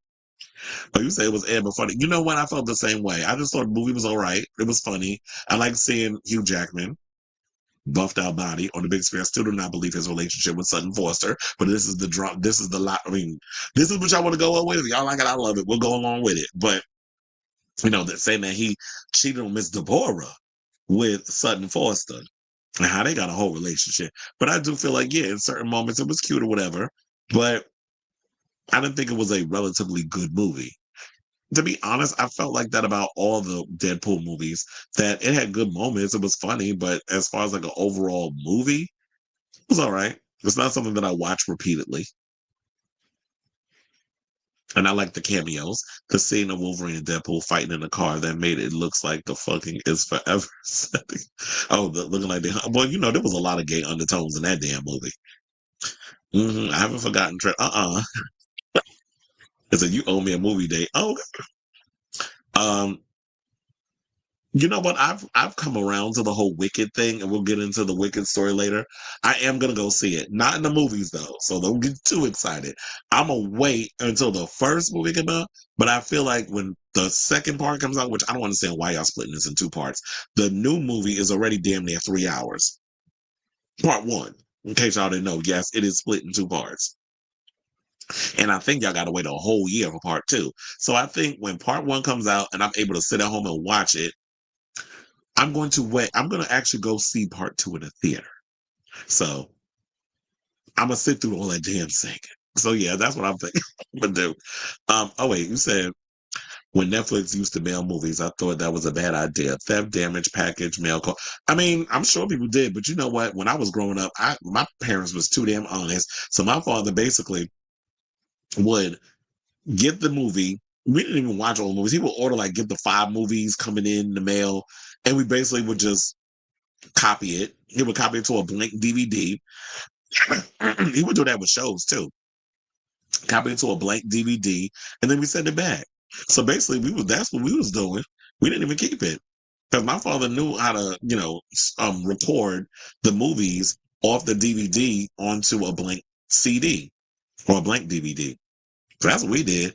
But I do like I'm glad that they moved into the digital space rather than collecting because people don't really collect movies like that anymore. I mean, there's certain ones, but like I said, I move around. I live the life of a gypsy, so I didn't want to like start a collection of buying physical media again, and then I don't have anywhere to put it. He said I was hoping that he and Logan would transfer to the MCU world in the end or something. Well, I don't know. There's rumors going around about stuff in that way, and that the X-Men, this was revealed recently from Kevin Feige, that we may be seeing a lot of members of X-Men sooner rather than later. And I actually hope that they use this angle of, how does the mutant gene get introduced? That maybe what they could do is, especially because the way they set this up, is that maybe in the snap, from Thanos, that there was some type of change in the human molecules or whatever that caused the mutant gene to mutate in certain people. So when we see all these other movies down the road, and I do feel like we will see Dazzler down the road because that is one of Kevin Feige's favorite characters. I don't think it'll be Taylor Swift, but I would definitely love to see Dazzler. Oh, maybe they can have Ariana Grande. If she's really that good of an actress as they say she is, she could play Dazzler. Um, if they do that sort of thing, then it's like, yeah, we could start introducing the mutants. And I do feel like that we'll probably get it after Secret Wars, or we'll probably even get them around Fantastic Four, which I'm hearing they're finished wrapping up filming on Fantastic Four this week. So there's that. But at this point, I'm just like, we need a new damn Wolverine. Hugh Jackman's already in his 50s. I don't know how long he's gonna be able to keep that up, but it's time to like revamp and give us new members of the X-Men because it's been too damn long. Now, speaking of too damn long, let's get back into the topics.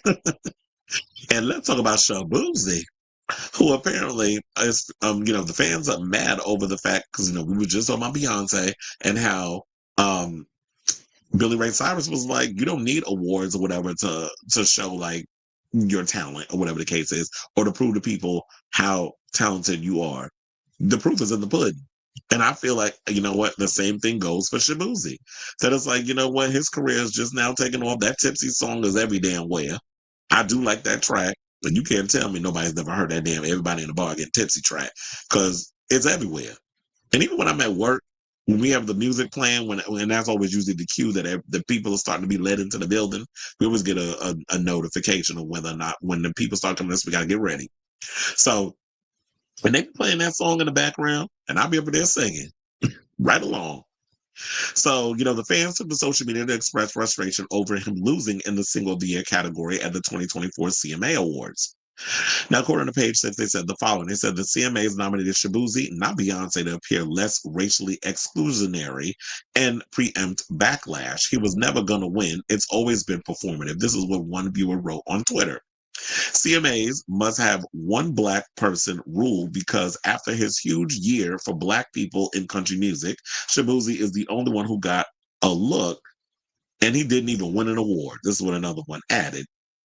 Another person said, LOL Shaboozey not winning any award he was nominated for at the CMAs, despite having the #1 country song in the country 4 months, is wild. While them white folks made it loud and clear how they don't want black artists in country, even though the genre is ours. Another person said Shaboozey lost every CMA award he was nominated for. They played in his face, but I'm not surprised. This is why Beyonce didn't pay him any mind after they mistreated her too. Now, other fans referred to co-host Luke Bryan's previous comments about Beyonce, who was not nominated for any CMAs for her country album Cowboy Carter, in which he said the Cuffit singer 43 should come into our world and be country with us a little bit to receive more notoriety in the genre. But how more country do you want her to be? She's from Texas. So that you can't get no more country than that. And I already know what it's like being down in Texas. I've been to Texas.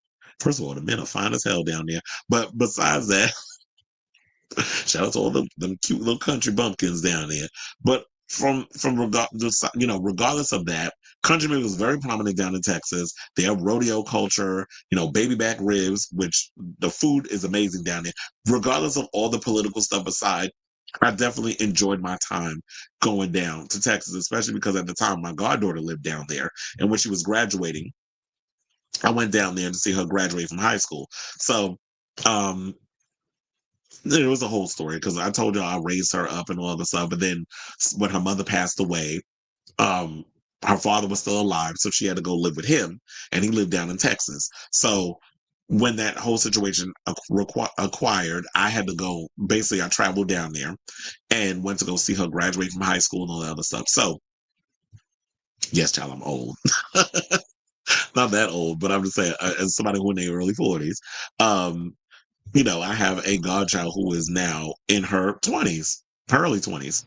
So, um, with that being said, um, what they went on and said in this situation, with him talking about, oh, come down and be country and, and hang with us. And it's like, okay, so I'm sitting up here eating, breaking bread. I'm doing all this stuff. Y'all would call it disingenuous if I came up in there and was like hobnobbing with you all because like, oh yeah, you up in here because you want something. It's like I put the music out there. Y'all know what it is. And yeah, well, we all know that Beyonce is not the type that she does, as someone who's been in this business for a long time, and Shaboozey is someone who I don't know how long he's been on the grind before he hit the mainstream, but based on face value, he is still a relatively new artist. So he has to go and kiss the babies and hug and play the politics in order to get his music out. Beyonce has been in this business, excuse me. Beyonce has been in this music business for almost for over 20 years. For over 2 decades. She's been making music since what? The 96, 97. So almost 30 years. So she paid her dues. She doesn't feel like she needs I don't have to go up in all these other places and make it be known. Y'all know who Beyonce is, and there's no shade of me saying like, oh, she thinks she's too big. But when you paid enough of your dues, I don't feel like I don't have any, who do I have to prove anything to? Especially when everybody knows who she is. I just feel like that, not just with her, but with any mainstream artist. Why do I have to go into these spaces just for you to prove to you how country I am, especially when it's not a requirement for a lot of other artists of a specific hue that walks into those rooms. So, what was the other thing? Oh, so they also said so they told Beyonce she didn't get nominated because she didn't go to Nashville and play the game. Shaboozey played the game, currently has the longest charting #1 song, didn't get a single award. See, this is why this is why she does. Oh, I think they meant to say she, but they spelled it C. This is why she does what she does. She knows they ain't ish. Hashtag CMA Awards, hashtag CMAs, another added. Now, Page Six did reach out to reps for Shaboozey and the Country Music Awards, so Country Music Association for comment, but did not hear back. So, for those of you who are not aware, he was nominated for 2 awards at the show: New Artist of the Year and Single of the Year. The Drink Don't Need No Mix crooner catapulted to fame after being featured on 2 songs on Beyonce's genre-bending Cowboy Carter, which was released in March. Earlier this month, his track a bar song Tipsy became the longest-running solo #1 in Billboard Hot 100 history. Now, his smash single is now 1 week shy from tying Lil Nas X and Billy Ray Cyrus's Old Town Road as the longest leading #1 hit of all time. So, he's another one out here, a black man who's making history in the country music space. And say what you want about Lil Nas X, but he did the same thing with Old Town Road. I love the fact that we have so many black artists who are pushing boundaries in regards to the country music space and are slowly but surely we're getting to that place where black musicians are being acknowledged by the mainstream. Now, in regards of the country music people in the CMA space, that is to be determined. But I do agree. Beyonce is someone, like I said, has been around for a long time. She don't need to play the game and do all this other stuff. She knows what it is, and she was not willing to sit up there. Y'all was about, I'm gonna come up in here and tap dance for you white folks. Like, she wasn't giving y'all that, because that's exactly what you wanted. The same thing like with that executive producer the other day, where he was talking about, oh yeah, you got to come. I mean, she's invited to perform. She's invited. Why do you want me to perform at your establishment, but you gonna pay me dust to win an award? Because isn't that how y'all do with these award shows? That whoever decides to show up and perform, y'all give them an award. We've seen that play out on that ridiculous VMAs, which was a damn joke. But they have been relevant years, quiet as it's kept. And now here you have Shaboozey, who I wasn't really familiar with until he was on Cowboy Carter. Then I started hearing more things and I started paying attention to him. So I was like, yeah, there are artists out here who genuinely love country music and the contributions that they're bringing to it. But yet again, I'm not surprised that the slow behind industry is still trying to play catch up. So, like Lil Nas X said, fuck your kids. I say fuck your award shows. Why does this get? These award shows ain't really been relevant in a long time. I mean, country music, I guess, is what it is because it's the country music thing, and you already know who they cater to, the demographic. So they're always going to sit and windmill for that. The people that watch the show and all that other stuff. But outside of that, it's just like these award shows ain't worth nothing these days. Sidebar: I want to give an idea since there seems to be more black people like Tanner Riddell and Shaboozey and Beyonce and so many others. I feel like the BET Awards and all these other black award shows, the Soul Train Awards, are they still around? Why don't y'all create a country music category? See, this is what happens in a lot of these spaces. And we have what's her name? K Michelle talking about she wants to jump into country music. I don't know if she ever went for, because I don't be paying attention to K Michelle. I don't listen to K Michelle music like that. That's no shame. I'm just saying. But she was talking about how many for years before Cowboy Carter was even a thought that country music was something that she has a passion for, and she's always wanted to get in the country music space. So since we have black artists coming up, that a lot more black artists are coming out, and we're hearing about them in these country music spaces, I feel like it's time for the BET Awards and so many of these other black award shows that we have. If they're not going to roll out the red carpet and give these opportunities to black people, they need to go back to doing what black art people have always done in regards of when white people don't give us our flowers, but they don't give us our things, when they want to take away whatever our contributions to whatever genre of whatever in the art, in the artistic or art world, that we create our own. When black folks wasn't getting opportunities to perform in other spaces, award shows, like the American Music Awards and all these other type of award shows, black people went off and created the Soul Train Awards. Don Cornelius went and created the Soul Train Awards. They're not going to give us our things. I'm going to create it. When MTV was acting all stank when it came to not showcasing black talent, we got BET. And then the BET Awards came along as a contrast to the Video Music Awards. So when they don't, when they don't build it, when we build it, I should say, then we come. But black folks, y'all got to show up for these things and stop always got your hand out and shucking and jiving for them other award shows because you feel there's more validation in the CMAs or the Grammys or these other shows versus the other award shows that build these things to give the opportunities to those when you're ignored. So I say all this to say, what do y'all think of this story in regards to Shaboozey being basically snubbed and then walked away empty-handed at the CMAs last night? Whatever your thoughts are, let me know in the comments down below. Okay. Um, oh, you said you also started on, oh yeah, I remember you were telling me that you were starting on Star Wars. I'm about to head to episode 8. Coming in late. Yes, you are. I tagged you in a tweet about the rumored casting of the Beatles biopic. Wait, hold on. Cause let me go over there and look and see that situation. Yeah, I still got my Twitter with good reason. I gotta switch over. Hold on.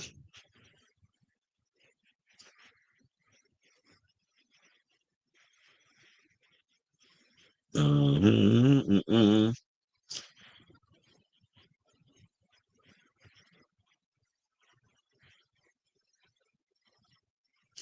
But was it the film update situation? Oh, I see. Samuel Jackson. They say he about to appear in a Jenna Ortega Glenn Powell movie. You know what? Sidebar. I totally forgot that they were doing a Cruel Intentions series. Has anybody seen it?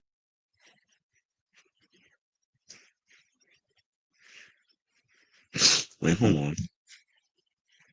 I don't think I'm in the right thing.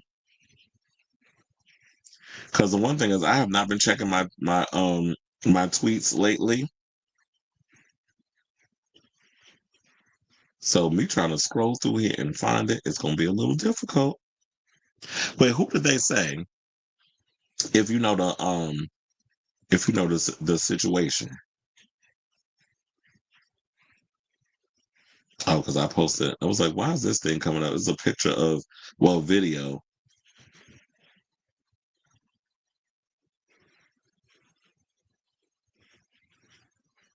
I got this picture of this girl, droopy titty. Okay, hold on, so I can't find it. So I don't want to be sitting in here trying to scroll on down while we in the middle of doing a live show. Oh yeah, I think I might have heard some tea on that. Oh wait a minute now. So there's so there's some breaking news.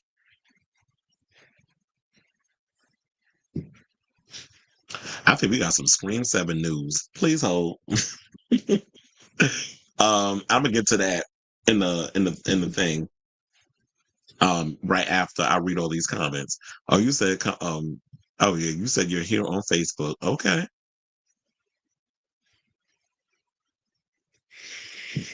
I saw some country fans throwing fits because Luke Combs, a very popular country artist, voted for Kamala, a bunch of bird brains. Uh-huh. And yeah, clearly. Oh, you said Paul Mescal as Paul, Joseph Quinn as George Harrison, Barry as Ringo, and the unknown as John Lennon. Well, yeah, John Lennon's gonna be the hardest one. I did hear stories about Paul Mescal and Barry Keoghan as it was gonna be in it. I didn't hear anything about Joseph Quinn, but it makes sense. They're all English, except for Barry. Barry's Irish. But and an unknown as John Lennon, that might be good. Well, you said Cyndi Lauper. Oh yeah, I remember you. I think you mentioned that or something on that. Oh yeah, you said you sent it to my inbox. But I have not been checking when I'm live, I don't be checking stuff, but y'all could have let me know that y'all sent it there. But anyway, yeah, there's some tea chair. So we got some breaking news. So apparently they said Isabel May is in talks to join Nev Campbell in latest installment of Scream 7. So they said Isabel May, best known for starring in Yellowstone prequels 1883 and 1923, has nabbed the plum role of Neve Campbell's daughter in Scream 7 and is in talks to star opposite the Scream Queen. The seventh installment of the horror franchise, being made by Spyglass Entertainment, is in rebuilding mode after losing its young stars Jenna Ortega and Melissa Barrera. Campbell, who sat out the previous installment due to a salary dispute, is back for the new feature that will focus on her character Sidney Prescott and her daughter. But didn't she have two children? So what's going on with that? Y'all got to cast both of them. First of all, I was here for McKenna Grace. I was like, she would have been a good one, but the way this girl looks, I could definitely see her playing um Sydney's daughter. Now, Kevin Williamson, the creator of the franchise, who penned the script to the Wes Craven directed original, as well as Scream 2 and Scream 4, is directing. We already know about that. Guy Busick, who wrote 2022 Scream and Scream 6, wrote the script. Paramount Pictures is set to release the movie in theaters on February 27, 2026. Project X Entertainment's James Vanderbilt, William Shattuck, and Paul Neinstein service producers. Um, and we already know about the reason why they brought Sidney Prescott's character back, simply because. But they said, "Child." Oh, somebody went and screenshotted. They put "girl" because they said Isabel May. In real life, she's 23 years old. Why is she so old? So you have a 23-year-old, but I guess the way she looks in real life, maybe she looks petite. So they feel like they can have her play her. But I'm sitting there like, you're going to have a 23-year-old play Sidney Prescott's daughter. Now, here's the thing. In real life, that would work because Neve Campbell is 50 or 51, and she has a 23-year-old daughter. If we had this whole situation situated from the beginning, that would make sense. I personally think that Sydney's daughter should be in her teens. I feel like she should be, I thought she was going to be 15, 16, but I guess because of the way she looks, maybe she could play younger, but in real life, she's actually early 20s. By the time this movie comes out, she's going to be in her mid 20s. So we'll see, but that's so far the girl who's in the running. I don't know. Like I said, I'm still here for um McKenna Grace. She was actually my initial choice. But anyway, let's move on and let's talk about, since we was talking about Post Malone, let's talk about him. Where the word on the street is that he's been, well, not word on the street, it was confirmed. And I had this tea yesterday, but like I told you, I had no voice. I was under the weather. So we talked about it today. So apparently Post Malone is going to be headlining Coachella, but he ain't the only one. But we'll get into those in a second because I got the whole list. So now Post Malone has announced a 2025 North American Stadium Tour that will feature support from fellow country music stars Jelly Roll and Sierra Ferrell. But I could definitely see why Jelly Roll was there, because I told y'all when I worked Jelly Roll's show, Beautifully Broken, when I did his tour, his show, when he came to the Garden, Post Malone came out as a surprise guest, and he did a couple of songs together. So it makes sense that they would go on and do a joint stadium tour, and that during their sets, they could each come out and do songs with each other. So now the tour, called the Big Ass Stadium Tour, will begin in Malone's adopted hometown of Salt Lake City, Utah, and wrap up on July 1st in San Francisco. I wonder where he's from. That they're saying it's his adopted hometown. He also revealed that he will be headlining Coachella. Now, Post Malone appeared to let the cat out of the bag about two of his biggest 2025 tour dates. In an Instagram post announcing his most ambitious tour outing to date, he also included a pair of shows on April 13th and 20th in Indio, California. That would be, Coachella. That happens to be the same city that hosts the Coachella Festival, and those dates coincide with the 2 weekends that the festival is booked for next year. At press time, neither spokespeople for Malone or Coachella had answered Billboard's request for confirmation of the booking. But then, lo and behold, there was oh wait, I gotta refresh it because I forgot I did add the extra situation to the situation. And here is the official list of people who's going to be performing at Coachella. So it's not just him. It's Lady Gaga, Green Day, and Post Malone. Post Malone is doing April 13th and 20th. Green Day is doing April 12th and 19th. And Lady Gaga is doing April 11th and 18th. So that's the Friday. Green Day is doing Saturday, and Post Malone is doing Sunday. So for Lady Gaga, we can go through her list of people that we are aware of. That I'm like, okay, some of these people up in here is I'm here for. So on Lady Gaga's night, they got Missy Elliott, they got Benson Boone. I don't know what he's gonna do because he keep just backflipping his stuff off of pianos and doing them two songs. I'm tired of that Please Stay track. Like it's kind of like Miss Tyler in Water. Speaking of which, she is performing at Coachella as well. So we got Missy Elliott, Benson Boone, Prodigy. Shout out to Prodigy and what's his name? Keith Flint, man, he rest in peace. We got Lisa. Shout out to her. FKA Twigs. We got Glorilla. Who else? Speaking of Miss Make Me Sweat, Make Me Holler, Tyler, a tired ass. Um, who else? Meek Snow. Shout out to them. I do like Meek Snow because that's two of the members of Bloodshine and Avant who produce a lot of hits, including Britney Spears' Toxic. They have a trio, a band together, and they put out like really cool music. So they're gonna be going out as well as 3 6 Mafia, and AG Cook, shout out to him. He's behind a lot of Charlie XCX's biggest hits. And I think that's so far some of the people that I'm aware of that's a part, that I'm aware of in regards to like music. Oh, and Pete Tong, who's an iconic DJ. So now on Saturday with Green Day, we got Charlie XCX, speaking of AG Cook, Misfits, Anita, um, I'm scrolling through these really quick. Beth Gibbons from Portishead. And I don't know, Saturday doesn't seem like it's that lit. Like to me, I would only want to watch I would only want oh wait, I thought that said Lady Tron. I was about to get excited. But I feel like on Saturday, the only ones I would care about seeing is okay, I might want to see Anita, but I would only want to see T-Pain is performing too. I wonder if he coming with the auto tune. Look, if Charlie XCX could wear the hell out of that auto tune, then he could too. Remember, he started that. So if I was to go on Saturday, the only ones I would care about wanting to see is Charlie XCX and Green Day. And then on Sunday, April 13th to the 20th, we have Post Malone, Megan Thee Stallion, Zed, who else? Basement Jacks. Damn, I haven't heard from them in a minute. Arca. Arca always puts on the show. Speaking of Shaboozey, he's gonna be performing there too. Ty Dolla $ign. Um, and wait a minute, isn't Travis Scott supposed? Oh yeah, Travis Scott is supposed to be performing too. They said he designs the desert. I don't know what the hell that means, but apparently Travis Scott is performing. Now there is some controversy around Travis Scott performing though. So in regards to all of this, to some of that, because I wanted to just go through the list of the people that I would be interested if I was going to Coachella to go see. So I don't know, but I feel like while Post Malone is loved by the country music community, and I'm sure his stadium tour will do relatively well because the overall reason I heard he's a nice guy and he's genuinely a nice person. I mean, I did meet him when he was at the Jelly Roll concert and stuff, so he is a nice guy. But for the most part, I will say this.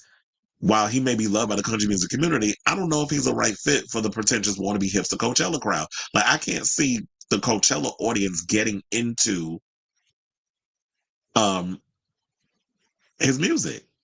Like, who's going to be coming up in there? I don't know many country people that's going to go all the way out to Coachella to watch this performance, especially when you see a lot of the type of crowd that goes to a Coachella show. Now, Green Day puts on a great show. I did their previous tour, their stadium tour, where they performed both albums, Dookie and American Idiot. Their tour was really good. So Green Day definitely will put on a good show. As far as and Lady Gaga, I don't mind her because I feel like, Lady Gaga's gonna give y'all a good show. Remember, she did Coachella before, and this is around the time that Beyonce was supposed to be was the first choice to do Coachella, but she had to decline because she had gotten pregnant at the time. I think she was pregnant with the twins. So she couldn't do Coachella at the time. So they got Lady Gaga to come in at the last minute and she gave a good show. And I feel like because when we get into this next Lady Gaga story, um, that's coming up, I do feel like with her, she is going to be able to sell those songs from LG7, because word on the street is, um, Disease and all of them ain't doing too well. So that's gonna be the next topic that we get into right after this one, and we'll break all that down. But in regards to this, it's like, yeah, I'm here for Lady Gaga and Green Day. I'm not necessarily. I mean, I'll watch it when, because they do stream the Coachella streams all over YouTube. So when all that comes up, I'll definitely watch the shows and I'll give my overall opinion on it. But and I remember when Post Malone performed with Bad Bunny, when Bad Bunny was the headliner, and that performance was a mess. I'm not going to necessarily blame it on Post, because that wasn't Post show. That was Bad Bunny's people that should have been up on that, and the tech people behind the scenes working on Coachella. So that we could blame them for that, because that's y'all show. Y'all supposed to have it all the stuff put together. But for the most part, and then people, child. Now there's another thing. So you had people on social media, whatever, dragging Post Malone over his performance at the CMAs last night with Chris Stapleton. They was like, what the hell's going on with his vocals? So, sir, you better pull it together if you're going to be doing two sold out, you're going to be doing 2 nights at Coachella, plus you're doing a stadium tour. So we'll see how that goes out. And then as far as Travis Scott, I don't know if did y'all not read the room? Because why would you have Travis Scott being a part of Coachella? Like we may have the memory of a gnat. We ain't that damn forgetful. Especially when you had 10 people die at your Astro World Festival. So I don't know about the Travis Scott thing, but if that's what they got coming up in there, that's on y'all. So Coachella, you got to deal with that. It just feels like to me, y'all just desperate for some talent. So I say all this to say, what do y'all think of this story? Whatever your thoughts regarding Post Malone performing at Coachella, is it a yay or a nay? Can you see it? Can you not see it? Whatever the case is, let me know in the comments down below. Jesus, I can't wait for this damn cough to be over. But this COVID ain't it. Especially with the amount of air I got to take in. I should have made me some tea before I came on and did the show. If I would have did Ferrell flu, I'd have been knocked out in the middle of this damn show.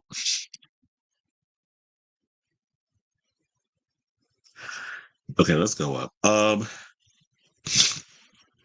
He said Courtney Cox is back as well, and Patrick Dempsey isn't coming back as Eli Roth threatens Spyglass, a studio that does both Screen 7 and Thanksgiving too. Guess who lost Mark Kincaid? First of all, if Eli Roth doesn't have a story put together, then you can't be out here threatening people. They want him in the movie. He should have been able to be in the movie. Green Day as a headliner is kind of random, no shade. Their fans don't seem like desert festival goers. Yeah, true. But I mean, Green Day fans they do skewer older. I think what Robert was alluding to is that, yeah, it does seem like Gen X and millennials they're trying to cater towards them now, because a lot of the headliners kind of fall in that category. I feel like also Post Malone's fans skewer older based off of the genre of music he's into now. And yeah, Green Day, while when I was working there, I was looking at a lot of the crowd. They do skewer older. There's also a lot of younger people that were at the show as well. But I think it's because, like I've always said, when it comes to rock music and things in that genre versus hip hop, it seemed like to me that when you're in the rock music space, when you're in a genre dominated by white people, they pass down their music to different generations. Whereas, because I was like the David Albarn concert, there was a lot of young people there, and I think it's because their parents passed down that music. Whereas in hip hop, it just seems like, oh, if once they're done with you, you put out the pasture. We don't pass down music to a lot of the younger generation. Like a lot of the kids, oh, we ain't listening to Lil Kim. She too. Oh, they all about Megan Thee Stallion or Cardi B or Glorilla or whatever. And I hate the fact that we kind of just don't pass down music. I think we do so more or less in like R&B and that sort of thing, because it's like, yeah, when I was a kid, I was growing up on Motown and Stevie Wonder and things, and that was my parents' music. And Anita Baker, she was before my time, but I'm aware of her stuff. Black people created country music but abandoned it. Beyonce is not getting any awards until Jay-Z's name is clear.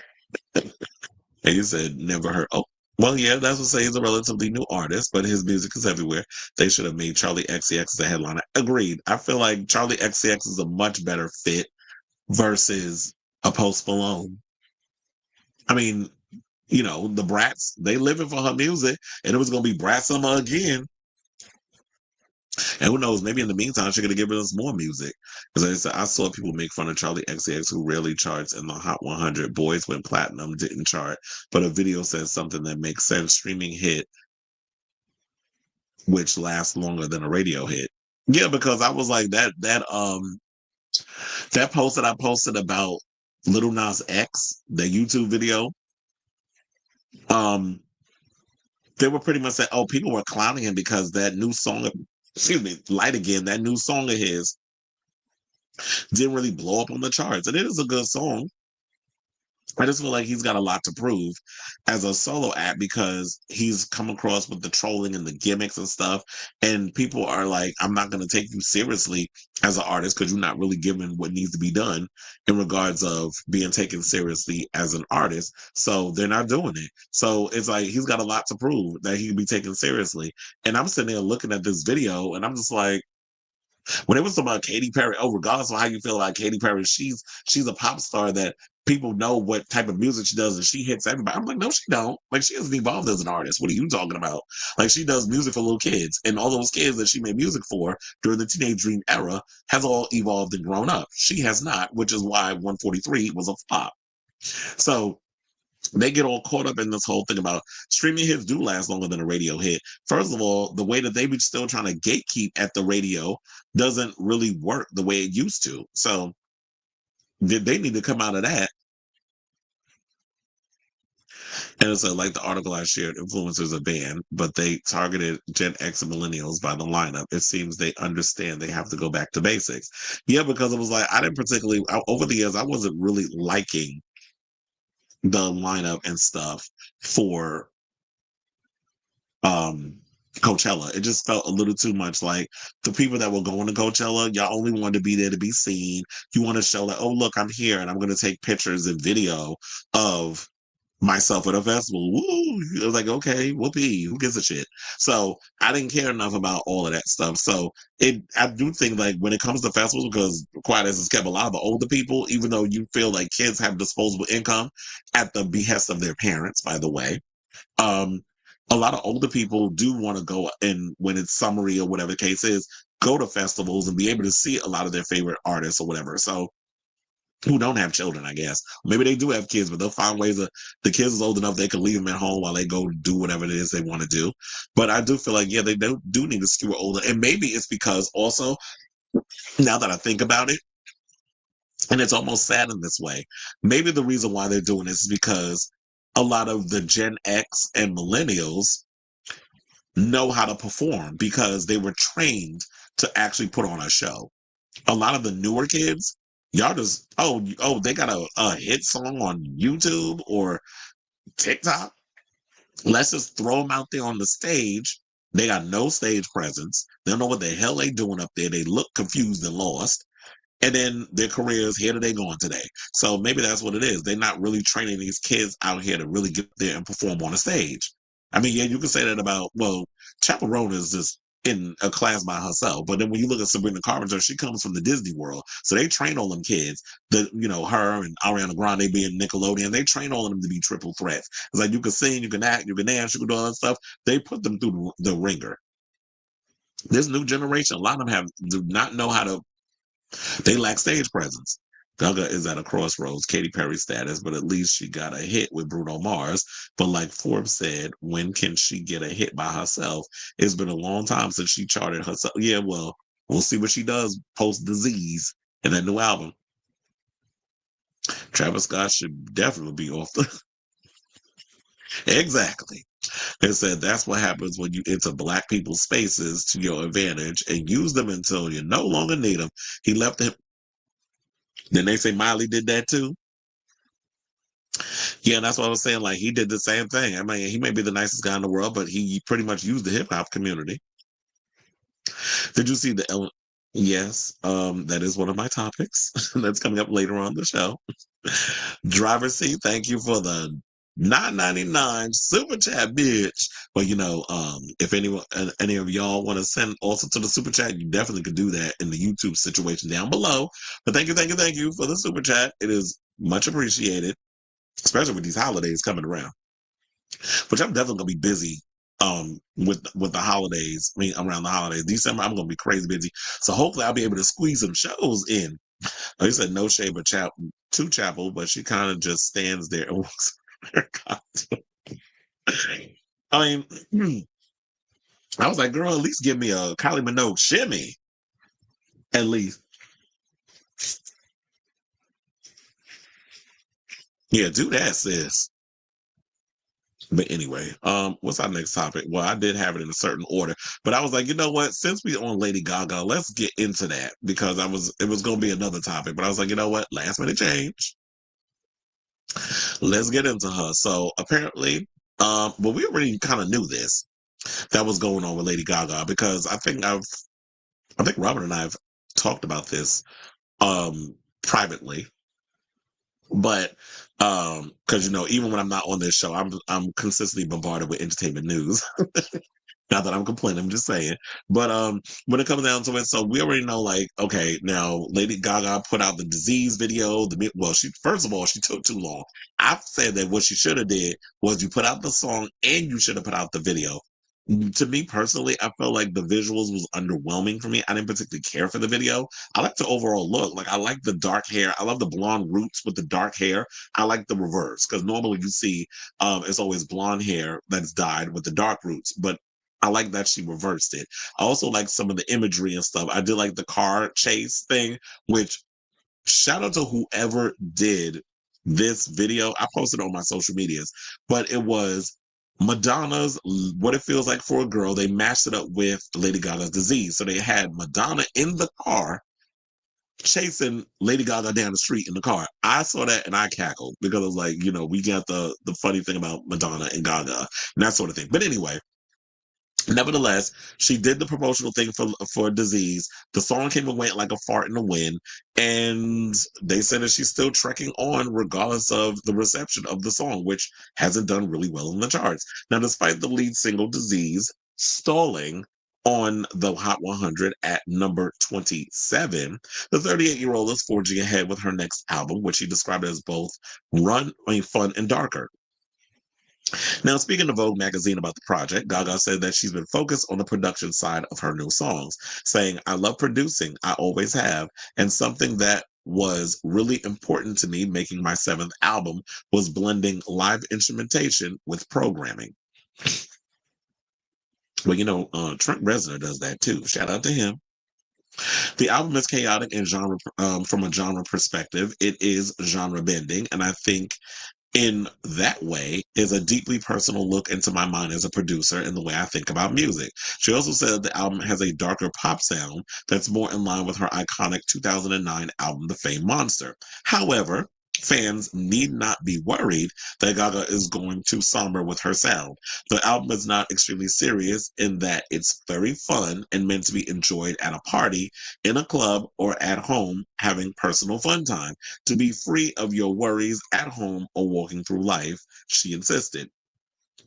Well, I think I was like, you know what? I definitely get that from the album, but I feel like a lot of people probably feel in a way that while the comparisons obviously they were on the nose in regards of Disease being similar to what we heard from the Fame Monster era with Bad Romance and that whole vibe. It's like, yeah, mixing like electronic pop music with a bit of that industrial sound. And I've told y'all that many a times, like I enjoy industrial music. I listen to a lot of industrial music that comes out of like overseas, particularly in Germany and all that other stuff. So I've always kind of liked that sound. When it was like VNV Nation or Adriano Canzian, who I actually have I still have his album. And inside, I think the album was called Pornography and Child. When you pull out the booklet, because I bought it from the store at the time. You know what? I miss the old days, but it was like you would buy book. I mean, like the CDs and all the other stuff, and you would get the pictures, and it was all child. They had penises and everything up in there. So I was like, when you buy something, people just don't bat an eye because it was like, I would go to Virgin Market store, I would buy all these albums, and people just didn't care. I would buy, all kinds of stuff. So when you would listen to a lot of these, I would listen to a lot of these electronic or industrial type of artists and that sort of thing. And um, I do feel that maybe what it is with her is that, I mean, and the song was her fans liked it and music critics liked it. Well, actually, maybe I should ask if people like it because I did watch a lot of reaction videos, and sometimes when I be watching them reaction videos, because there was one point that I did go down a Lady Gaga disease rabbit hole of watching a lot of reaction videos of people. Some of y'all up in there was doing a little too much, and I'm like, okay, now if you really think you're gonna get an Oscar for the way y'all up in here doing these reaction videos, I have news for you. I'm about to give your ass a Razzie. In fact, I'm gonna throw it at you. I'm not even gonna give it to you. I'm gonna throw it at your ass and hopefully hit you upside the head. Because I've been sitting there watching some of these videos and I'm like, nobody really acts like that when they're watching a reaction. But y'all doing the most. You hear one sound, all of a sudden y'all falling out all over the floor like you done lost your damn mind. And it's like, sis, relax. You be an extra for no damn reason, just so you can get them hundreds of clicks and likes. But in the words of my girl Peaches from a low down dirty shame, to Sally Richardson, I see through all that Maybelline, so you're not getting over it on me. But anyway, I went down this rabbit hole or whatever the case was, and I was like, the song is cute or whatever. I like that she's going back to basics with the thing, but I feel like she waited too long, and that's probably why maybe it didn't really chart. That maybe her fans just evolved and moved on, and they're like, oh, now because you had a crossroad in your life, and it feels similar to what Katy Perry is dealing with the 143 era, that it's like, you're approaching that age. I mean, Katy Perry's already at 40. You're 2 years shy of 40. Because they said she's 38, but I could have sworn she was 39. But whatever. She's 2 years shy of 40.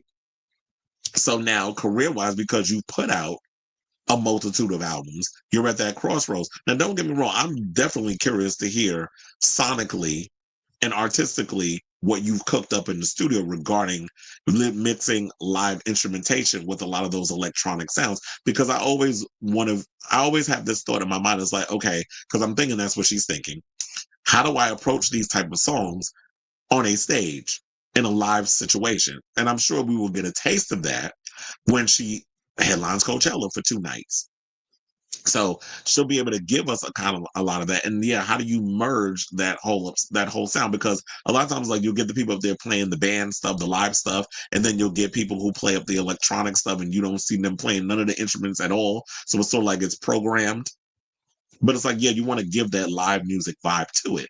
But I do feel like she's at a crossroads. I do feel like that they like that Die With a Smile song. And I think it's because she's focused so much on playing in that genre of music, the one that, the song that she has with Bruno Mars, then now it's like, now you're trying to go back to, oh, I need to make a pop album because I got to remind people of what it was before. And I think that stems from because when Lady Gaga came out with the Fame and Born This Way and art pop and that sort of thing, when an art pop became an art flop, that she was looked upon as like, oh, she's a gimmick. Oh, she's only good for the costumes and the kookiness and coming out in an egg and what's she gonna and the meat dress and all the other stuff. And don't get me wrong, I live for the extravagance of it all because as a homosexual, we like the pomp and circumstance of when a pop star steps outside and does all these kooky crazy things because what you're doing calls for that. But I think she got too caught up in listening to the naysayers and was like, oh, now I have to prove myself as a musician where I play the piano and I play all these different instruments and I can actually sing. And I'm not just some thing that, some manufactured pop star. And I don't think that's what she is, but I just think she got so caught up in that. And then by the time she's felt like, okay, now I've proven everything, where I'm taken seriously as a contemporary artist. Now I can go back to the thing, and now y'all can, now I can go back to doing the pop stuff. But at this point, I feel like maybe the outside of the hardcore little monsters who just accept anything she makes. I mean, I don't know how they feel about the jazz. Y'all can let me know in the comments down below. But outside of the hardcore little monsters who stuck by her from the beginning and just like everything that she does, I don't necessarily know how receptive people are of like, have they come back? because the song really didn't do all that well. And they said that was like one of the lowest rated, one of the lowest, what is it? Her worst entry for a lead single in 16 years is basically what they said. Now, it also says to finish this up on the bright side, Gaga is currently enjoying one of her biggest hits in years, thanks to her Bruno Mars duet "Die with a Smile." The ballad has so far reached #2 on the Hot 100 and #1 on the pop airplay chart. It comes after her lead role in the disastrous Joker Folie à Deux. Now, the follow-up to Oscar-winning 2019 film starring Joaquin Phoenix, they're all that mess. Oh, and child, let me finish this up because somebody even went in and read. It's a little shady in regards to what they said about they knew from being on set that the movie was going to flop. So a guy by the name of Tim, who's 39, who played a guard at Arkham Asylum in the movie, said Todd Phillips' new film has no plot and admitted he knew it was going to bomb while filming. Now, speaking to the Road Jogan Experience podcast, he said it's the worst film ever made. He said, I think what happened after the first Joker, there was a lot of talk like, oh, this was loved by incels. This was loved by the wrong kinds of people. This sent the wrong kind of message. Male rage, nihilism, all these think pieces. And then I think, what if we went the other way? And now they have Joaquin and Lady Gaga tap dancing to a point where it's insane. I had no plot. I mean, he said it had no plot. We would sit there, me and these other guys were all dressed up in these security outfits because we're working on the Arkham Asylum, and I would turn to one of them and we'd hear this crap and go, what the fuck is this? And they go, this is gonna bomb, man. I go, this is the worst thing I've ever seen. We were talking about it at lunch and we go, what is the plot? Where is there a plot? I don't know. I think he falls in love with her in the prison. It's not even hate watchable. That's how terrible it is. Well, child, I could have told you that. I was like, first of all, y'all already know how I feel about the first Joker. I hated that damn movie. And it's not hate. I know hate is a strong word, but child, I hated that movie. I remember I went to the movies and said, I'm like, the fuck is this shit? Like, I understand y'all was sitting here to my incels and all this other stuff. And I'm just sitting there looking at it like, I get the whole point of like, oh, society failed him. And he's like a good guy that's been going through life just trying to do all the right things. And then it's just so many things are going against him. So he's like, oh, if I can't beat it, join him. And I'm just going to commit all these crimes or whatever. Instead of taking responsibility for whatever's going on in your life, you're lashing out at other people. So that's what I got from the damn movie. So if you want to sit and call that like incels, then maybe that's what that is that you see a lot of these people, especially the ones that y'all want to say voted for Trump or whatever, are ones who don't want to take responsibility for a lot of the things that they've said and done in life. So they want to point the finger at other people instead of looking within themselves and figuring out, well, what am I doing wrong and how do I make myself a better human being? So I say all this to say, I still don't want to see no damn Joker Folie à Deux. I already know it's on one of the streaming things that I think I can go on Peacock, not Peacock. I can go on Prime Video and rent it. I would never, even if it ended up on one of the streaming services for free. Even though I'm paying my monthly subscription, I still wouldn't watch that damn movie because it looks. Like I said, if I could not stand watching the first one, what makes you think I'm gonna sit through the sequel? Which, quiet as it's kept, none of us asked for in the first place. So I say all this to say, what do y'all think of this story? Are you guys excited to see this new movie, or not new movie, this Lady Gaga album? Are you excited? I got distracted. Sorry. Let's start that over again. Let's all just say, what do you think of this story? Are you guys excited for LG7? Are you excited to hear the type of songs that's coming up on there? What do you think about Disease? Do you feel like it sounds like some song that was left on the cutting room floor from the Fame Monster era, and then she just dusted off, rejudged it, add a little yang yang to it, and now she wants to make this a hit? And are you interested in hearing what she's going to come with this whole dark pop sound?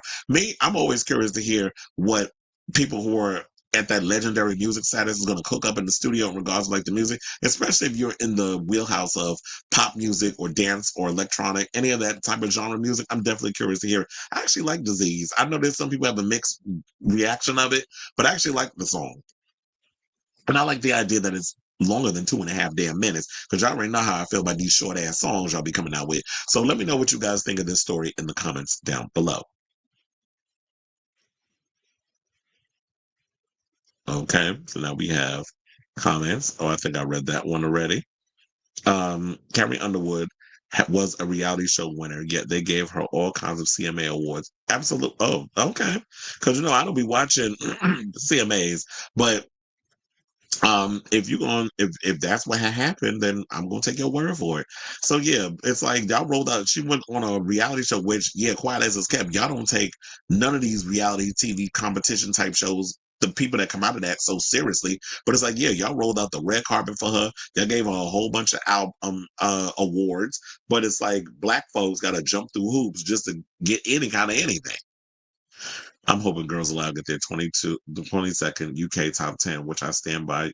I stand by you, Sarah's Virgin, on the official UK charts. And the funny thing was, they performed that in the tour. So to hear that situation happen, that would be a good thing. Despite Flop Ella Flanks being fuck her, I can't stand that yuck mouth looking broad. Azealia Banks, that's what we talking about. Because I want an LG7 to be front to back goth rock and industrial music. I'm not here for Gaga trying to make another Born This Way. That would be a good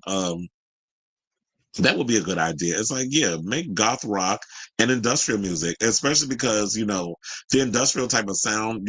I mean, with your explanation was like, yeah, it could be that it could have that dark vibe, but also a lot of guitars, a lot of electric guitars, because that's what I would want up in there. It's like a lot of electric guitars, because on this tour, I'm like, I want fire coming out of the background. I wanted to kind of have like this dark underbelly, but on the exterior, sonically, it's got that dark vibe. Lyrically and vocally and everything else, yeah, it's a happy, upbeat album, but it's just sonically it's dark. Child, yeah, I heard about Jay Leno accent. I mean, accent, the whole side of his face is dark. That was crazy. Like they said he fell down a hill or something. Could you imagine falling down there? You see your whole life flash before your eyes. I actually met Jay Leno one time when I worked in Century City. He was yeah, he was in the mall. I met him. I told you I met Halle Berry there too. There's like a lot of the rich people go up in that mall. And that's it's in Beverly Hills. So yeah, or near yeah, it is Beverly Hills almost. So, next door. Not that far. Trying to remember. I'm trying to remember how California works. But I think it's like, yeah, they neighbors. Okay, so next one. Okay, so since that's funny, I'm shifting everything around now. Um, let's go into this other Lady Gaga story. So yeah, Wicked is coming out today. So if you've seen it, y'all can let me know how it is. But before there was an Ariana Grande and a Cynthia Erivo and a Jonathan Bailey, they were in talks to talk with Lady Gaga and Shawn Mendes to star in the original iteration of it I guess before John M. Chu came along and took over as the director. Who John M. Chu, who directed this movie, I believe he's directing the Britney Spears biopic. Now, in the early stages of production for Wicked, a different lineup was envisioned with pop stars Lady Gaga and Shawn Mendes as the lead roles. Now, Stephen Daldry, the English director and producer of The Crown, had Gaga in mind to play the character of Elphaba, according to sources familiar with the project. We hear where they said we hear he and the Bad Romance singer even met a few times to flesh out the character. They had meetings, the two of them, about the character and who she should be. Now, Gaga was essentially cast in his version, and then it fell through. They want to put her in everything, chair. Now, Daldry, who was announced as the film's director in 2016, exited the project in 2020 due to scheduling conflicts. This is what Variety reported at the time. Meanwhile, Gaga went on to star in the ill-fated Joker sequel. Now, John M. Chu signed on as the film's director, casting Cynthia Erivo as Elphaba, as well as Ariana Grande as Glinda the Good Witch, and fellow Traveler star Bailey as Fiyero, I think is how you say his name. The music adaptation also stars Michelle Yeoh, as well as Grande's real-life love interest, well, they met on the set, Ethan Slater, and Jeff Goldblum as the Wizard of Oz. Now, Grande and Erivo have been making the rounds all year preparing to finally bring the Broadway musical to cinemas after the project was in the making for over a decade. Now, it said Arrow recently gushed about the stars' mutual affection for each other in an interview on Scott Evans' YouTube series Houseguest. Wait, Scott Evans, is that is that Chris Evans' brother? He got a podcast? Shout out to him. So they also went on to say the following. So they said the duo even made a pact when it came to taking a chance on set with production. She and I were like, we have to work together. So on the days when we need to say a couple of no's, we take turns. You say no sometimes, I say no sometimes. We built like a real partnership between the two of us, she said. Now, like I said, Wicked is out now. And I really would have liked to have learned, like, okay, so they mentioned Shawn Mendes, but who was he supposed to play? I'm guessing, based off of his looks and overall body type, that he was supposed to play the part that ended up going to um, fellow travel star Jonathan Bailey. I'm guessing that was the part that he was supposed to play. And looking upon it, I could see it, but can Shawn Mendes act? That would be my question. It's like, yeah, you could be cute or whatever, and have like this model good looks and body and everything, but are you a good actor? So that would be my question. But I could definitely see Lady Gaga. Look, I've been saying for the longest that Lady Gaga, the next thing for her, I mean, even though her career is on a high, whatever the case is, and then, she's got enough music where she doesn't even have to put out music no more. Although I am still looking forward to LG7, as I said in the previous story. But if she ever wanted to go to a place of like what Nicole Scherzinger is currently doing in Sunset Boulevard, which I heard mixed reviews about that.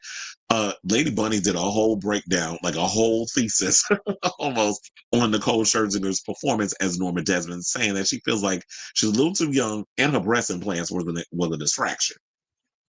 I was like, child, that ain't a read. Like, yeah, we all know Miss Mama's got fake boobs, and it looks weird when you got this wiry body and these giant breasts up in there, and you're like 47, 46, 46, playing Norma Desmond when you should be 50 anyway, or when the last one was 50 playing her, Lorna Luft, I believe. Anyway, this is not about Nicole, this is about Lady Gaga. But since we talk about Broadway, it kind of goes hand in hand. I would love to see Lady Gaga do Broadway. She has the vocal chops to do it. She definitely has the pizzazz and the stage presence. So I would love to see her do that. Like if she ever came on and did Norma Desmond, I could definitely see her do that. Or if she wanted, I mean, yeah, she'd be relatively young, too young to play the part. But sometimes when I look at Lady Gaga, the way she carries herself and dresses, she does skewer herself to make herself look older. So I could definitely see her do that. But um in regards to this whole thing, I definitely would love to see Lady Gaga do more movie musicals. Yes, Joker 2 was a bad decision. It was a misstep. But for the most part, I definitely would love to see her do that. Like come and not even only that, but like I said, I would love to see her actually do Broadway. She could definitely bring in a lot of people doing that. Like if she ever wanted to do Gypsy or Child, now this would be the ultimate gag. If they decide to bring Evita to Broadway, they have Lady Gaga up in there perform that. So I say this like, what do y'all think of this story? Would you have loved to have seen a world of Wicked with Lady Gaga in the role? Now, if she plays Elphaba, who would have played the Galinda role? Beside her. Would it still been Ariana Grande? So whatever your thoughts are, let me know in the comments down below.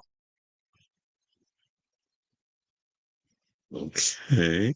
So yeah, let me take that out because I know I got this stuff all over the place in regards of me. I've been shifting stories and stuff around because it's based off like the mood and the overall situation. But anyway, um, you say yes, and he's married. Who's married? Jonathan Bailey? Or we talking about Ariana Grande's man? Oh, I think we talking about Ethan Slater, right? And you said, child, we're not going. Look, she want to close her legs to marry men. Then look, and if this movie does well at the box office, which I know it will, it just goes to show that the cheatation situation, all this stuff is not going to affect this movie. People are going to look beyond it because they just want to see um this film at the box office. So you talking Beyonce? But they want to see this at the. Whoa, you trying to say you would like to see Beyonce in as Galinda? I guess that would be an interesting choice. I don't know. A lot of people say that, Beyonce's a great singer, but her acting is just a choice. Oh, you talking about Scott Evans is married. That's what you talking about. Well, child, I was about to say something crazy, but I was like, no, I'm not going to go there. So I'm not going to go there. So I was going to make a Diddy joke. Like, nope, y'all not going to cancel me on this damn channel. Okay, so what's the next topic? Oh, let's talk about Britney. I was trying to do it like Miss Vanjie because I was watching I'm watching Drag Race, what is it, season 11? And it's a season when they brought Vanjie and them back, and then Evie, it's the Evie Oddly season with Silky Nutmeg Ganache, and then they did like the Diva Worship episode, which was god awful. Shout out to my girl Honey Davenport, because that was the episode she went. That's when they did the six queen lip sync for your life, which was a hot ass mess, and I'm glad they didn't do that ever again. And it was the episode, when Miss Vanjie was up in there doing Britney, can I get a Britney? But she was doing that, so that's what made me think it was like me trying to emulate that because it reminded me of that. So let's talk about Miss Britney.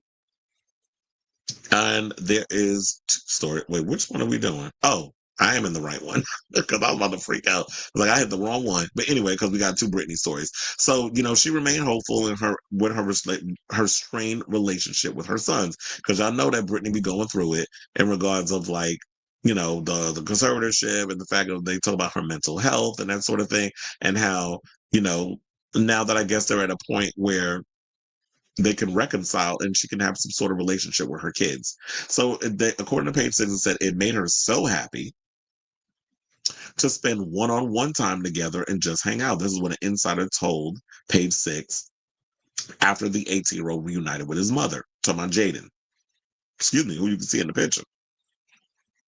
Now, Jaden has recently been visiting with his mother in California after moving to Hawaii with his brother, Sean Preston Federline, who's 19, and their father, Kevin Federline, in August of 2023. The former backup dancer, who's 46, relocated with his family to the Aloha State after his wife, Victoria Prince, got a job as a volleyball coach at her alma mater, the University of Hawaii. The insider tells Page Six that Spears' bonding time with Jaden really was a dream come true for her. Now, despite being apart for such a long time, Britney has never stopped loving her boys, and she never gave up on hope for a reconciliation. They added that Spears' reunion with Jaden has been wonderful, and the pop star is hopeful their bond will continue to grow as she'll be able to spend more time together with both of her sons. Now, seeing Jaden for the first time in a really long time was wonderful for Britney. This is what a source continues. The 42-year-old Grammy winner spent a lot of time with him, talking and laughing. It was really nice for Britney to enjoy quality time with her son. Now, Page Six has reached out to Spears' rep and Kevin's attorney for comment. They said that Spears' reunion with Jada came 6 months after news broke that he and Preston had called the singer on Mother's Day, which Kevin's lawyer, Mark Vincent Kaplan, described as a good sign. Now, obviously, a reconciliation / reunification is somewhat complex and can be a process that takes some time. Now, Kaplan added that Kevin, who was married to Spears from 2004 to 2007, so 3 years, supports the boys having a relationship with their mother, as they should, because the one thing is, like, a lot of people been out here saying all kinds of stuff that, oh, Kevin is a grifter and he's using her. But here's the thing, you know what? These may be all the things, and there may be some truth to that. I don't know. However, I'm gonna give it up to him for being a stand-up guy and raising these kids the way they need to be raised. Now, if he turned them mentally in a way against her, clearly that's not what's happening here. Because if the younger son, Jaden, is reaching out to his mother, I don't know the relationship with her and Preston. But as far as like, at least one of them is coming around and she's able to spend quality time with a child. Now, I know some people are looking at this and this is the cynical side of me, and I don't want to go here, but let's go there. I really hope this is not all of a sudden you trying to have a relationship with your mother because the well on that child support payment have run dry. And now you just trying to maintain a relationship so that way if I show enough love and affection, show that I'm there for my mother, that she can give me other things outside of the child support. I mean, look, I don't think Britney will let her kids be out here struggling. She'll always, take care of them. And I hope that she does. But let me pull up this old classic picture of Britney. Britney looks relatively well there, but when all that lithium and stuff that Jamie put her behind on, um, she pretty much is not, mentally she's not all the way there anymore. And, I feel for her in a lot of situations, but this is a step in the right direction. I'm really hoping that, like I said before, that it works out, that this is not some situation of you jumping on the bandwagon or whatever the case, or you trying to get in your mother's good graces because the child support, like you and your brother graduated high school, which is when the child support payments, from what we've heard, was supposed to stop. So I'm always here for, mothers and kids and things in that nature to get themselves together and all that good stuff. So I say all this to say, what do y'all think of this story? Whatever your thoughts are, let me know in the comments down below. Oh my God, I am so mad at myself because I just realized one of the stories that I'm missing is the one about Rosie O'Donnell. You know what? Let me pull that story up. Um, because there was one about her and her daughter and how her birth mother bailed her out of jail. I'm gonna add that to the docket. Child, I'm just extending this show. It was like, wait a minute, I knew there was something I was supposed to do, but I was like so quick to put this show together that I totally forgot. But let me move. Yeah, let me put that up in here. It's like now I'm doing the show while we live, loud, live, and in color. Um, and now I gotta create the banner for it. Okay, now it's done. Okay, now let me read the comments. Not flame on, child. Flame on, as his brother was saying. Oh, I like look, that's the closest way I can get to Chris Evans. But no, I wouldn't subject that to. I would subject myself to that because it's like, you ain't top of beat yet. I was going to say, Britain needs to be careful and skeptical. Yeah, but I think with her, she's always been trusting of people, even those who have taken advantage of her throughout her entire life and her career. Yes, he's her son. I know she loves him, but him coming in her life after the child support has ended is give. Yeah, it is a right to be skeptical because it's like the timing, as some people would say, kind of like Dorit and Kyle over there at Beverly Hills. It's always about the timing, and it comes across as very calculated. That was in when I watched the episode yesterday because when I was sick, which was one of the reasons why I didn't come on to do the show because I had no voice. I was like, let me catch up on stuff. So I was there watching. I caught up on the Housewives. It was only one episode, but I watched the season premiere of the Housewives, the only franchise that I watch. I mean, I'll check out Atlanta just to see what they're going to do with that. But overall, yeah, Beverly Hills was good. It said you get hidden enemies everywhere, including that part. Absolutely. Because I don't trust a lot of people. And Brittany needs to flop. Wait, flop Flea? To Phil for saying her son Jaden should work at a. Oh, you talking about dumbass Azealia Banks? They need to work at a sweatshop. First of all, she didn't mind her goddamn business. First of all, her eggs is powdered. Ain't nobody going near that. She probably can't even have no damn kids. So maybe she need to worry about herself and how to get her songs to actually chart before she worries about what somebody's child should be out here doing. So it's like, girl, mind the business that pays you. I don't think Brittany would want to get closer to her kids because of child support or anything like that. She genuinely seemed like a motherly person. Yeah. I just think like she's always wanted to be a mom. I think she said that, if I'm not mistaken, I feel like she said that in The Woman in Me. Like she's always had aspirations to want to be a mother, and she has that nurturing sense to her. So, um, I could definitely see her wanting to do that, like wanting to be a mother. It was just a lot of circumstances and things that was going on in her life that prevented that. And yeah, it was a bit crazy that she was out here driving high speed, speeding down the damn street with one of the kids on her lap. Like that's dangerous. That boy could have went flying through the window. I get that down south, that is what country people do. Where y'all be driving in pickup trucks with the baby on your lap. But it's like, yeah, but that ain't what they do in California. Like sis, put that baby in the damn car seat. So anyway, so we have another Britney story.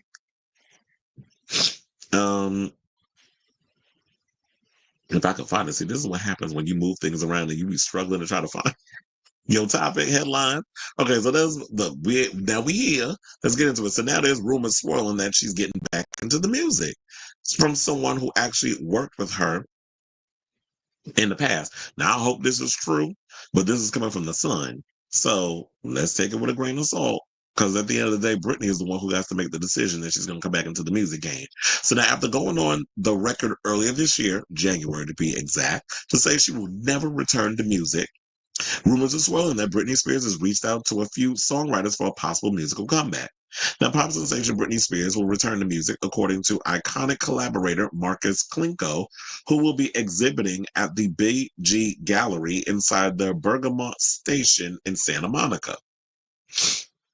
The renowned photographer and pop culture kingmaker reveals that the superstar, who was released from her conservatorship in 2021, is mulling over a return date, and that will only be when the one of the best performers that has ever lived is in the mood. Oh, I love you, Britney, but I wouldn't go that far to call her one of the best performers that's ever lived. Now, Britney has not released a full new album since 2016's Glory, and fresh singles have been remixed versions of archived tracks. Insiders say that several producers have offered Britney banging tracks and proposals for album concepts. Now, German Marcus, who struck up a bond during an album and commercial shoot, feels that fans will be treated to a comeback on her own terms. The respected award-winning photographer witnessed how Britney showed that she was the boss when they worked together, even scolding her father, Jamie, for interrupting the set.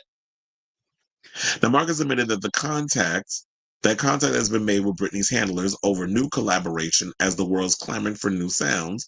Speaking exclusively on camera, Marcus said, "I have told her 10 times already. I'm just waiting for her to have to be in the right mood for it." He continued, "I adore her. To be honest, she is one of my top favorite people that I've ever shot. She was lovely. She was just a darling to work with and very smart." Excuse me.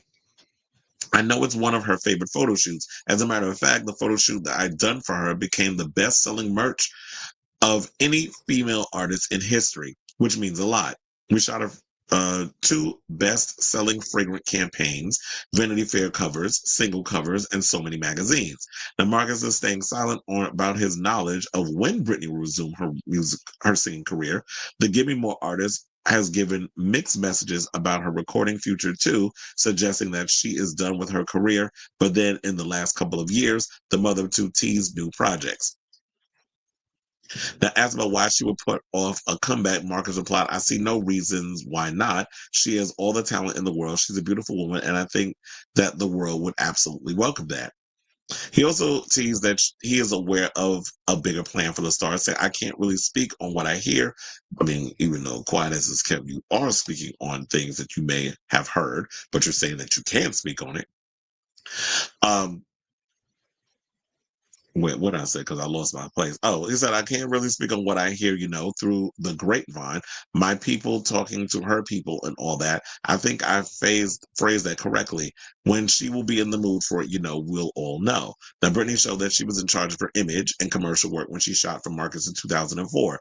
Marcus said her dad and manager, they went into a room and played cards, and she and I worked for 12 hours, and she was in the bed and she was almost nude in all of that. As a matter of fact, one time when she was in the bed in just a bra, her dad walked into the set and she stopped, grabbed a blanket, and she was like, "Out." And he immediately left. So she was in charge 100%. So I adore Britney. She's one of the best performers that has ever lived. Well, here's the thing. I have always heard stories about how Britney was, even though they had pretty much called her um, manufactured, they always looked at Britney as manufactured, but there was things going on in her career where she was in charge of the girls. Who's in charge of the girls? Britney's in charge of the girls. So Britney was in charge of whatever was going on creatively.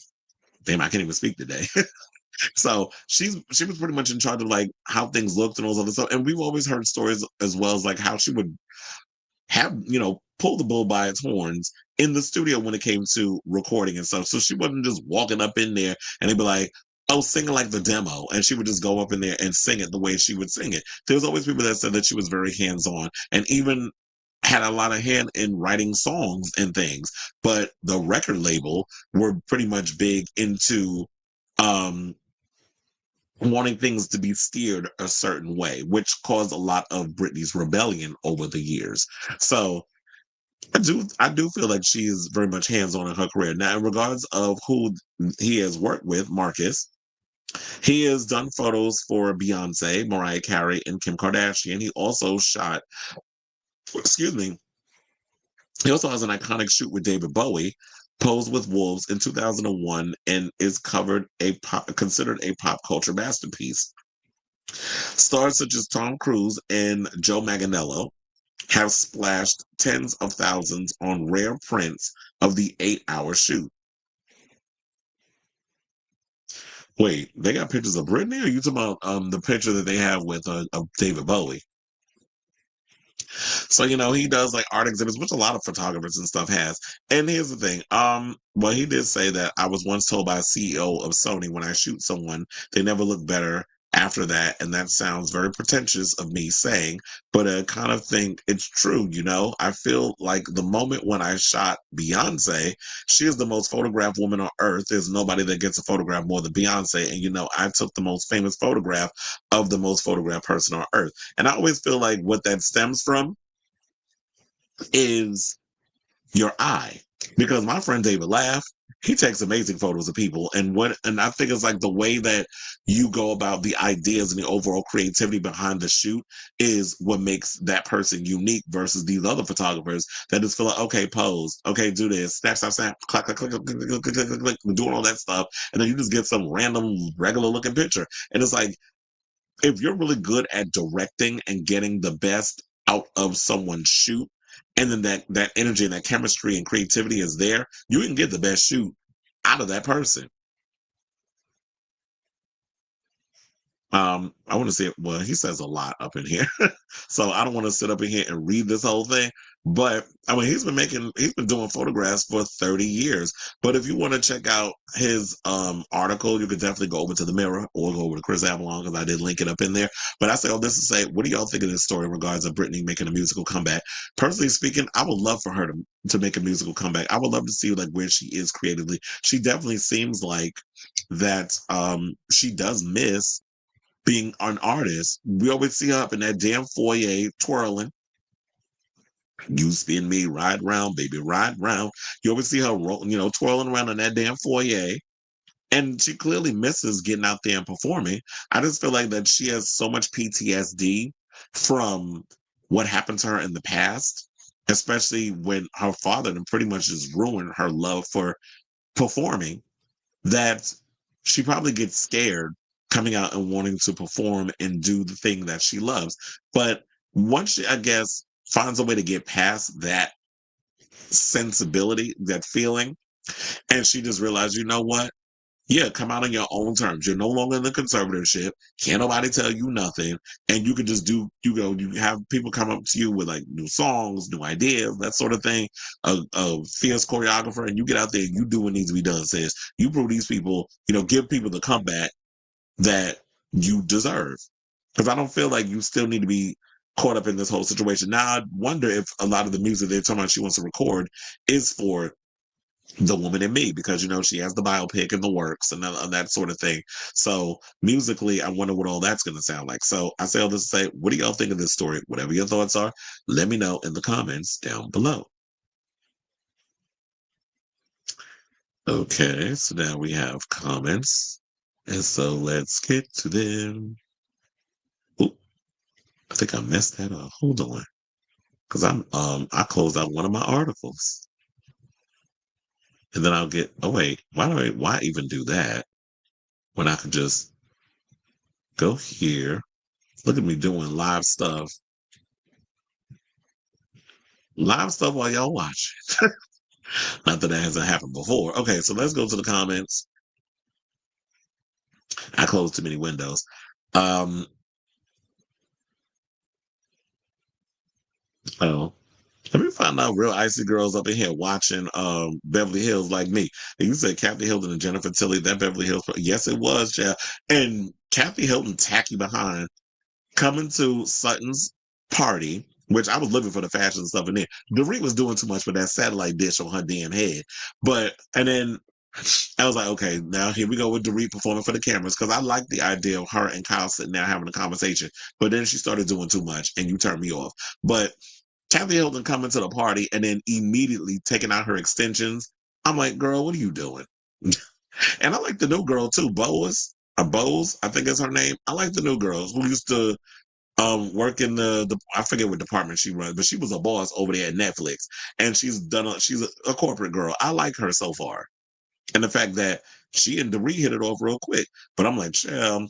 And then Kat was getting my damn nerves when she was trying to be vague about the whole um girl on girl situation with her Morgan Way. I'm like, sis, if you was out here questioning your sexuality and you was having a connection with her, and then you say, oh, the blogs and everybody kind of just put too much into it. And I'm sitting there like, oh, so we just gonna blame the blogs? I was like, you was out here running around with this girl, and then you made the music video where it was kind of a little sapphic. And then all of a sudden, so now we asking the questions. Now we the problem. But you put it out there. You can't put stuff out in the universe and then we don't question it. You could have nipped it in the bud from the beginning. Just you know what? I mean, you don't owe us an explanation. But I'm nosy, so we want to know. Inquiring minds. And so then when you up in there saying, you can just be like, you know what? I'm just exploring things. I'm having feelings for this girl. And then I understood the scene, but I felt like it was unnecessary. We had to have Mauricio up in there in a scene with PK, and then he was up in there talking about how the whole thing with her. And the thing that started irritating me because I was like, I feel for you, Dorit, but you started rubbing me the wrong way when you consistently like you would start off your conversations. Oh yeah, I'm going through a divorce. My husband's an alcoholic. It's like, okay, sis. Now it seems like you're trying to beat a dead horse with this storyline, which I'm not surprised that she was in her feelings because Garcelle was looking at her when she was talking about, well, I'm kind of feeling a little sketch about the whole house, the whole robbery that happened when them people that robbed you and all that other stuff with the kids in the house. We're looking at you a little, it's a little suspicious. Something in the milk ain't clean. So, and then she got mad because Garcelle was questioning. I was like, well, sis, we all were quiet as a cat. I know I was. Said Jamie Lynn almost lost her daughter driving yeah, because they said, oh, that's what we do downstairs because we country. It's like, sis, y'all can't be out here doing that foolishness, especially when you a celebrity, because they really gonna go in on you even harder. Excuse me, with that. He did Dangerously in Love. Oh, okay. Because I didn't know what exactly he did for her in that situation. I heard Britney was just waiting for the child support to end. Oh, wait for the child support to end, then work on the music. Because she feels like, oh, well, anything that I do has to go through, um, that has to automatically go to my kids. And so now it's like I could just have this money coming in. MTG got a terrifying promotion working with Elon Musk and DEI. For quiet as it's kept, they all DEI hires. Elon Musk, who was not an American, was getting a job in the White House. He's not even, he's not even a citizen. He's stuck in his damn country. And all these people, Linda McMahon, all these other morons that he's putting in his cabinet, I'm sitting there like they're all benefiting off of DEI and affirmative action. So it's funny so basically what we've come to learn, and I've always said this, but it's glad that it's more obvious. And I wish that these lazy ass, weak ass Democrats would point this out. Oh, it's a problem when we do it, when we give opportunities to people. Y'all want to call it DEI, weaponize it. But but then when we do it, it's fine. No, I have not watched it yet. I'm gonna try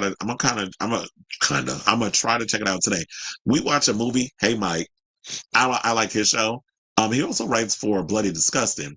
But anyway, he saw the first two episodes and said the episode they dropped already is crazy. So based off of that, I was like, oh, I gotta check this show out because I didn't know the Creep tapes was out. But when I saw Mike's tweet earlier, he basically pointed it out. So I was like, oh, I need to go check out the show. But I'm caught up in so many other shows that I'm trying to finish that it's like, oh my God, I don't want to start another show. But yeah, if they got the first two episodes, then you know what, I might just check it out tonight. because it's only 2 episodes, so that's not too bad. Okay, so now let's move on and let's get into this Elton John story because y'all know he was doing the Tammy Faye play. I didn't know he was doing the Tammy Faye musical. Well, apparently it came and went like a fart in the wind because next month it's about to close its doors due to poor ticket sales. And even critics bashed it.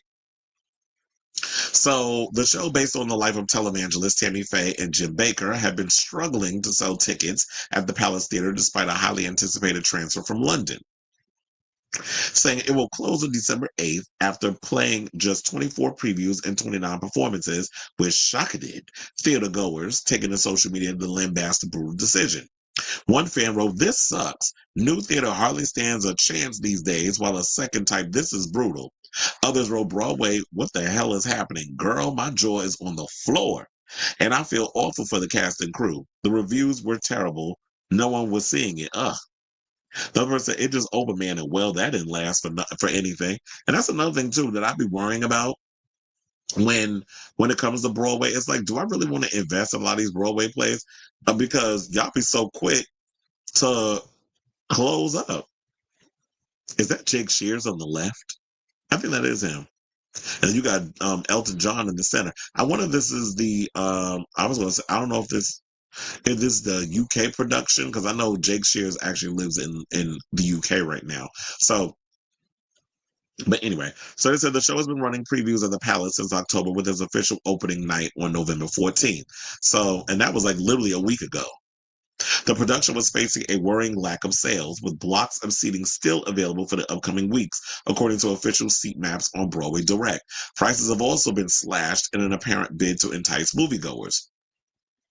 It comes amid reports that multiple last-minute changes to the show and disappointment over Christian Borle replacing Andrew Rannells, who was beloved in the London run at the Almeida Theatre. I actually like Andrew Rannells. And Christian Boyle, I don't know. Well, Boyle, I know he is prominent in the Broadway world. He's a huge part of that. Him, Christopher Sieber, who I used to have a big crush on back in the day. And I forget, I think he's in Death Becomes Her. That's what Chris is in. Christian Boyle, I remember him from Smash, with Sidebar.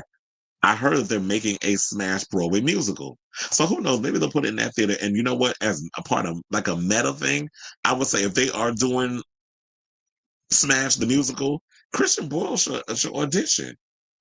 And Megan Hilty. But I heard Megan Hilty is in another play, so she probably can't do it.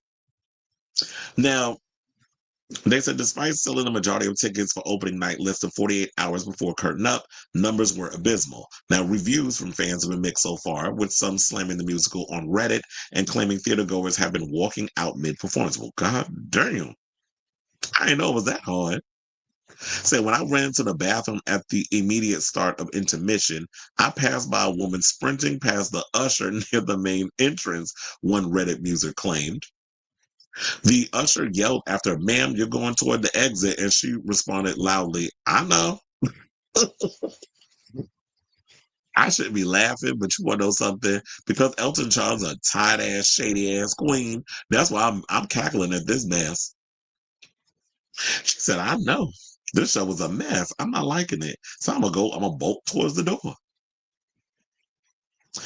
Now, another row, I thought each act could have had two songs cut from it, and also that Act Two felt like it should have ended twice before it actually did. So yeah, you see in the picture they got Andrew Rannells there. So what else did people say? Oh, so people say in the comments, "Already this is so unfortunate." Another said, "It just opened, man." Another said, "WTF, it just started." Huh? Didn't it just open? Another person put, "It opened 5 days ago," with 3 question marks. Another person said, "Girl, my jaw is on the floor." It's a black queen that said that. Another person said, "Wait, what?" Another person said, "Unfortunate, not shocked." Ooh, so you said shocked. So I mean, not shocked. So sis, what you trying to say, that you knew that the production was a mess? Another person said, this monster of a show deserved to be buried and never spoken of again." Others have bemoaned Borle replacing Reynolds. The actor, who performance as Jim Baker earned him an Olivier nomination, said contract issues prevented him from reprising the role on Broadway. saying this was so disappointing to me, but hardly anything was more disappointing than Boral, wrote one Reddit user. I went to the first preview, so I figured it would be a bit all over the place, but he's my favorite Broadway actor, so I figured at least he'd be good. I ended up spending the whole show wishing I was watching Andrew Reynolds. Well, I do remember seeing that Christian did appear, I think, when I was working out in the gym, I did because they be having the TVs and stuff on. So a lot of times, if I'm like riding the bike and running the treadmill, I do watch the screen. And I saw an interview they did with him on NBC. I think it was Today, the Today Show, whatever. It'll always be Today Show to me. Y'all be calling it Today, whatever. It's always gonna be the damn Today Show. But anyway, so I was watching it, and Christian Borle was up there, and he was promoting his stint in the thing. I didn't know he was a replacement other because I didn't really know much about the Tammy Faye Broadway play. And it's like with them making all these changes, and if it did so well in the UK, I guess maybe this goes to show that just because something is successful over in the UK is not going to transfer well over in the US. But I wonder what it is. Is it due to because a lot of people said that maybe it boils down to the actor, that Andrew Reynolds just ate it up when it came to that performance and really knew how to give us Jim Baker tease in this whole situation. Child, why does a sidebar? I heard some people say that in Death Becomes Her, that they need to replace Michelle Williams with a drag queen. I'm like, damn. They trying to say that you're not even that interested. You was kind of like the background singer in Destiny's Child. You couldn't hack it as a solo artist, but more or less in the gospel world, she was a little more successful there. But now you in Broadway, and you can't even get people excited for you over there. Well, give them time, because I'm sure that we probably end up with Death Becomes Her with Jinx Monsoon replacing her. Who knows? But in regards to this, I do wonder that why do people feel that it's a mess? But look, it's not all negative. Um, One person said, "I don't care how bad the reviews are, I still want to see this." A third wrote, well, it's like, "I saw it on Sunday and didn't love it, but really didn't think it was a mess." But I really did, yeah, I really did think it was a mess. I was shocked at how harsh the sub had been on it, but maybe they changed a lot when they saw it. Now, the third person wrote, "This show was good. Don't let the naysayers prevent you from trying it. I could feel in the audience several people that went in with a negative attitude, prepared to hate it." So maybe it could have been that, but I don't understand. Me, ain't no way in hell I'm getting up in there and watching a show and just hate watching it. It's like that's just too much. Like I gotta really be in a wherewithal of enjoying it in order for me to not feel that way. So I say all this to say, what do y'all think of this story? Have you seen the Tammy Faye Broadway play? What did you think of it? And were you excited to see this? But now you're disappointed that it's closing. First of all, I would think that this would make people interested enough to want to see it now that they've um dropped the prices on it. So I was like, the hell? There was something that was in my damn tooth. The back of my tooth. I realized I was eating Cracker Jacks earlier. So I'm like, what is this in the back of my tooth? I finally got it out. So let me know what you guys think of this story in the comments down below. Yeah, I'm just doing all the Wendy Williams. Remember when she used to like pull things out of her wig or something? Like I'm pulling things out of my teeth. He said, we watch a movie. Oh, yeah, I do think Mike is sexy. He is a good looking man, but he's straight. He has a wife and children. Not that it has ever stopped me, but I'm just saying. And I do like that, he makes little gay jokes or whatever the case is and is self-deprecating. Well, you said you think Mike's atop that little teddy bear. Well, I said, like you said, he's married with children. I said, karma, karma, karma, karma with love. Oh, because of, what's happening with Elton John. No, he got to be gagging over the fact that, yeah, I got this damn show. We worked so hard to get it where it needs to go. And then I was like, after 5 days, they've already got a closing date and they're like, it's flopping. Sometimes you got to give things a chance. But like they said, that, and here's the thing, the holidays is coming. So maybe the numbers would have went up if they would have given it maybe a month. I would have chosen January. If it didn't do well in December, I would have given like a close date to January as the situation. But there's a lot of shows coming on, including at my job. We got the Annie with Whoopi Goldberg, who's gonna be Miss Hannigan. That's coming some, next month. So there's a lot of options and shows and things going on. And then Mariah Carey's about to be touring the Christmas album and all that other stuff. So people are excited for that. So, you know. But then again, what I was thinking too? And I was saying not everything registers from overseas over here. But they did keep the same cast with Sunset Boulevard. So I guess that's a win for them because Nicole Scherzinger was Norma Desmond over there. And now she's on Broadway in New York. Okay, so now what's the next story? Now we have 1, 2, 3, 4. We have 4 more topics. So before we get to said topics, if you have not already, if you could please hit that like button and that subscribe button. Also be sure to smash that notification button so that way you know when we go live with a brand new episode of Chris Avalon Unfiltered. Now, without further ado, let's get into this Rosie O'Donnell story, whose adopted daughter was recently bailed out of jail because, we was talking about mothers having tumultuous relationships with their kids, especially when we were talking about Britney Spears, but at least, Britney is working on her relationship with her kids. But her daughter, Chelsea, because I want to give you all an update on this, was bailed out by her biological mother, and they're kind of throwing shade at Rosie in the meantime. So she was, as I said, so according to court documents obtained by Us Weekly, Chelsea's birth mother, Deanna McCauley, posted the 27-year-old's $4,000 bail on November 13th. Under the conditions of her release, Chelsea shall remain absolute sobriety. They said maintain absolute sobriety and shall not possess or consume alcoholic beverages or illegal drugs. Now, Chelsea was jailed in Wisconsin after police carried out a search warrant in September, according to court records viewed by multiple outlets. She was first booked in Marinette County on September 10th, where her Amberg home is located, and released later that month from posting a $2,000 bond. This is according to jail records. Now, according to court documents, Chelsea was charged with multiple felony counts of neglecting a child, possession of methamphetamine, and maintaining a drug trafficking residence. She was also charged with 4 misdemeanors, including disorderly conduct, possession of drug paraphernalia, and illegal obtained prescription drugs. Now, the mother of 4 was later booked. That's crazy to me. She's not even 30 with 4 kids. Now, they said the mother of 4 was later booked into Oconto County Jail on October 11th. She now faces felony counts of possession of methamphetamine, possession of narcotic drugs, and bail jumping, plus misdemeanor counts of resisting or obstructing an officer and possession of drug paraphernalia, according to jail records.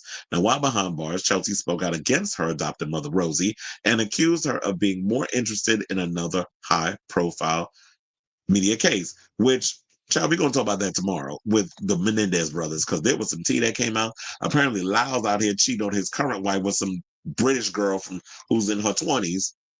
I was gonna bring that up in here today, but I was like, you know what? We're gonna save that tomorrow. So quiet as it's kept. I should have probably saved the Rosie O'Donnell story tomorrow because it would have been a good transition into that story. Maybe there was a reason why I left it on.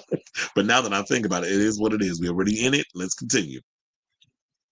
She said, my mother is more interested in getting the Menendez brothers released from prison than getting me out. This is what she told the Daily Mail in an interview published on November 4th. When I called Rosie to ask her to bail me out, she told me flat out, you belong in there. She said, I really can't help you get out of there. I don't want you to kill yourself. I don't want to be responsible for you killing yourself. Now, in response to Chelsea's claims, Rosie's rep released a statement to Us Weekly on Tuesday, November 19th, saying the family hopes that she gets the help that she needs. Now, 1 month earlier, Rosie posted a photo of her daughter via Instagram, writing, sadly, this is not new for our family. Chelsea has struggled with drug addiction for a decade. We are all hopeful she will find her way out of this deadly disease. Well, here's the thing. Because while you sitting out here trying to blame Rosie for your, ooh, girl, for why your life is the way it is, ma'am, when they raided that house, that place that you were staying in, and it was a pigsty. And they said that place stunk, which I believe because she looked dirty in this picture. And this is no shade to her and her addictions, because addiction is not something to be played with. It is complex. It is not easy for people to overcome their drug addiction, but you have to be willing to put one step forward and put in the work. So I get Rosie being on the tough love side of things. But it's like, no, I'm not bailing you out. You need to get your ish together. You need to learn. It's the same thing that Nene Leak said when it came to Brent. Oh, not Brent. It was Bryson. Brent is the younger one. Bryson, where he's been going through his stuff. And I guess he's still missing because we haven't heard any stories regarding him as of late. But when you have your oldest son who has had issues of addiction or whatever issues he got going on, deep rooted, maybe some childhood trauma, whatever, that may be the cause behind those drug issues, Chelsea has to be the one. Like, as I said before, I can show you the door. You're the one that has to walk through it. And Nene said that, you know what, many a times when I forced him to go to rehab and I made him do things because I said you need to go do it, what happens? He would relapse. So it's not, what she had to learn was, it's not about me. You have to be the one that has to take the initiative to go and do what you got to do. I'm not spending $4,000 to get your ass out of jail just so that way you can 48 hours later or 24 hours later or however long, you want to go and get caught up in drugs again, which they did say that she has to not have alcohol or drugs in her presence. And when you are someone who has addiction issues, when she was locked up in jail, were there precautions put in place where she could detox and not be reliant on that meth and all these other drugs that she was caught with, the prescription medications and things of that nature? And when the police went and raided that pigsty that she was living up in, the baby was surrounded by dirty clothes, poopy diapers, and all kinds of stuff. Look how cute that baby is. And you sit up in here being a damn junkie with your boyfriend and not giving a damn about your child. And with the other kids that you have with your exes or ex, because I think he has 3 kids she has 3 kids from a previous relationship. He's got custody of them. And recently went forward to be like, he wanted to, I guess, get full custody or whatever the case is. I forget when he went forth with a judge or whatever that he's trying to do, but I believe he's trying to get full custody. So yeah, sometimes it's like you can sit up in here and it's easy to blame Rosie because Rosie's a celebrity and you want to go off and do that. But no, you don't get grace. I mean, you get grace if you want to help yourself, but no, I'm not releasing you from jail if you're going to go off and do the same thing. Like, I worked too hard for my damn money to be wasting it on some 4,000, spending $4,000 to get your behind out of jail if you're not going to do the work to get your life better. So I'm hoping and praying, I want to give her enough grace where it's like, I hope that she's going to put one step forward to overcome her addictions, her drug addiction, and really do right by herself and her children. But I just feel like in the meantime, that's just a day by day type situation, one day at a time, as the old sitcom title used to go. Shout out to Mackenzie Phillips and Valerie Bertinelli. So I was going to say, what do y'all think of this story? Whatever your thoughts are, let me know in the comments down below. Says Cyndi Lauper did say after her tour, she's going to finish work with her Moulin Rouge Broadway play. She said she owed us a tour due to Kinky Boots and other endeavors. Wait, we already have Moulin Rouge. Is there another one that's in the works? Because you have Moulin Rouge, but that's with JoJo and Aaron Tveit, another cutie in the Broadway space. I do wonder. I saw a preview, like I saw like when JoJo performed it. I love me some JoJo, but when I seen them performing, that Moulin Rouge, performance or whatever over the summer out in, I think it was I'm trying to remember if it was at Times Square, excuse me, or if it was at over there by, which is not too far actually, or it was it over there at where they do the Today Show and stuff. I wasn't that impressed. But if we get a new Moulin Rouge chair, I'm here for it. Okay, well now since we talk about lesbians and things, let's get into this lesbian. And let's talk about Portia de Rossi and Ellen, who apparently have left America and moved to the UK because of who being the 47th president of the United Damn States.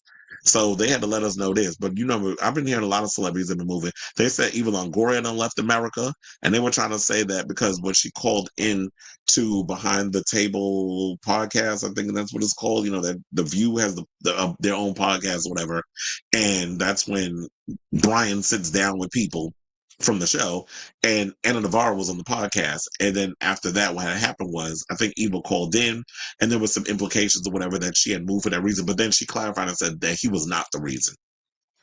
So I think she lives in Mexico and Spain. But anyway, getting back to the lesbians, let's talk about Ellen and Portia. So the kicked out of show business comedian made the move after the election of Donald Trump. So Ellen DeGeneres and wife Portia de Rossi have moved to rural England, put their Montecito estate on the market, and plan to never return to the United States, telling friends the election of Donald Trump was their primary motivation, a person close to the former TV host told The Wrap. I also heard of the place that they moved to, and I wish I had like the pictures and stuff. I think Daily Mail had the photos, but um, I heard that they're neighbors with the Beckhams.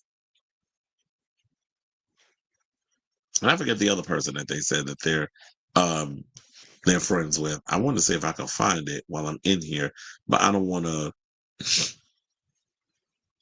get to a point where it's just like, okay, we scrolling, we scrolling, we scrolling. They also said Lindsay Lohan got a lot of work done, but yeah, I'm not gonna look for it right now. It's gonna be hard for me to try to find it. I'll find it. Y'all can just Google Schmoogle, I guess. But so though the incoming Republican administration was a cited catalyst, a fresh start couldn't hurt. Now, DeGeneres has been open about being kicked out of show business after reports of toxic workplace behavior at the syndicated Ellen show in 2002. And also, we have um, a live concert that she did. I know she was touring over the summer. I believe it was recorded for Netflix. So I don't know when it's supposed to be coming out. So that's what we should be expecting soon, I guess in 2025, I would think. So they also said DeGeneres had already moved to the Cotswolds, a rural area in south central England. The person said, adding that her Montecito mansion, roughly 90 minutes north of Los Angeles, has been pocket listed and will be listed soon. A rep for the prestigious real estate company she retains did not immediately respond to a request for comment on Wednesday. Now, DeGeneres reportedly bought the sprawling property in 2019, and she and DeRossi have made it their primary residence, and it wasn't clear what would become of her other Southern California properties. A spokesman for DeGeneres did not immediately respond on Wednesday, blah, blah, blah, so on and so forth. So, they were talking about her For Your Approval one woman stand up show. So, when is that supposed to be coming out? Oh, yeah, they did. So, I was right. They said she produced it with Netflix, but who knows when it's going to come out. But I'm not mad at her over this. I do feel like she does need a fresh start. First of all, she's kind of, I wouldn't say blackballed, but I feel like at this point in Ellen's career, what else does she have to offer to Hollywood? Like, she is a stand-up comedian.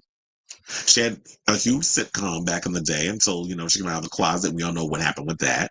Then she had a big resurgence with the talk show. Not a lot of people get second chances in Hollywood. She got her second chance. And if she wants to find other ways to make, to get excited, whatever, what is she like in her, she's 70 or something or another? Like, Ellen is old. No shade. I'm not saying that in a misogynistic type of way or ageist type of way. But she's a woman of a certain age. She don't need to work no more. She can probably come off and live her life of luxury in England. And if she wants to do like a stamp special, whatever, then she could. I actually think that she should do a podcast. I know the podcast world is oversaturated. It's a lot of people out here with a damn podcast. And even that gets on my damn nerve. I'm like, God, another damn podcast.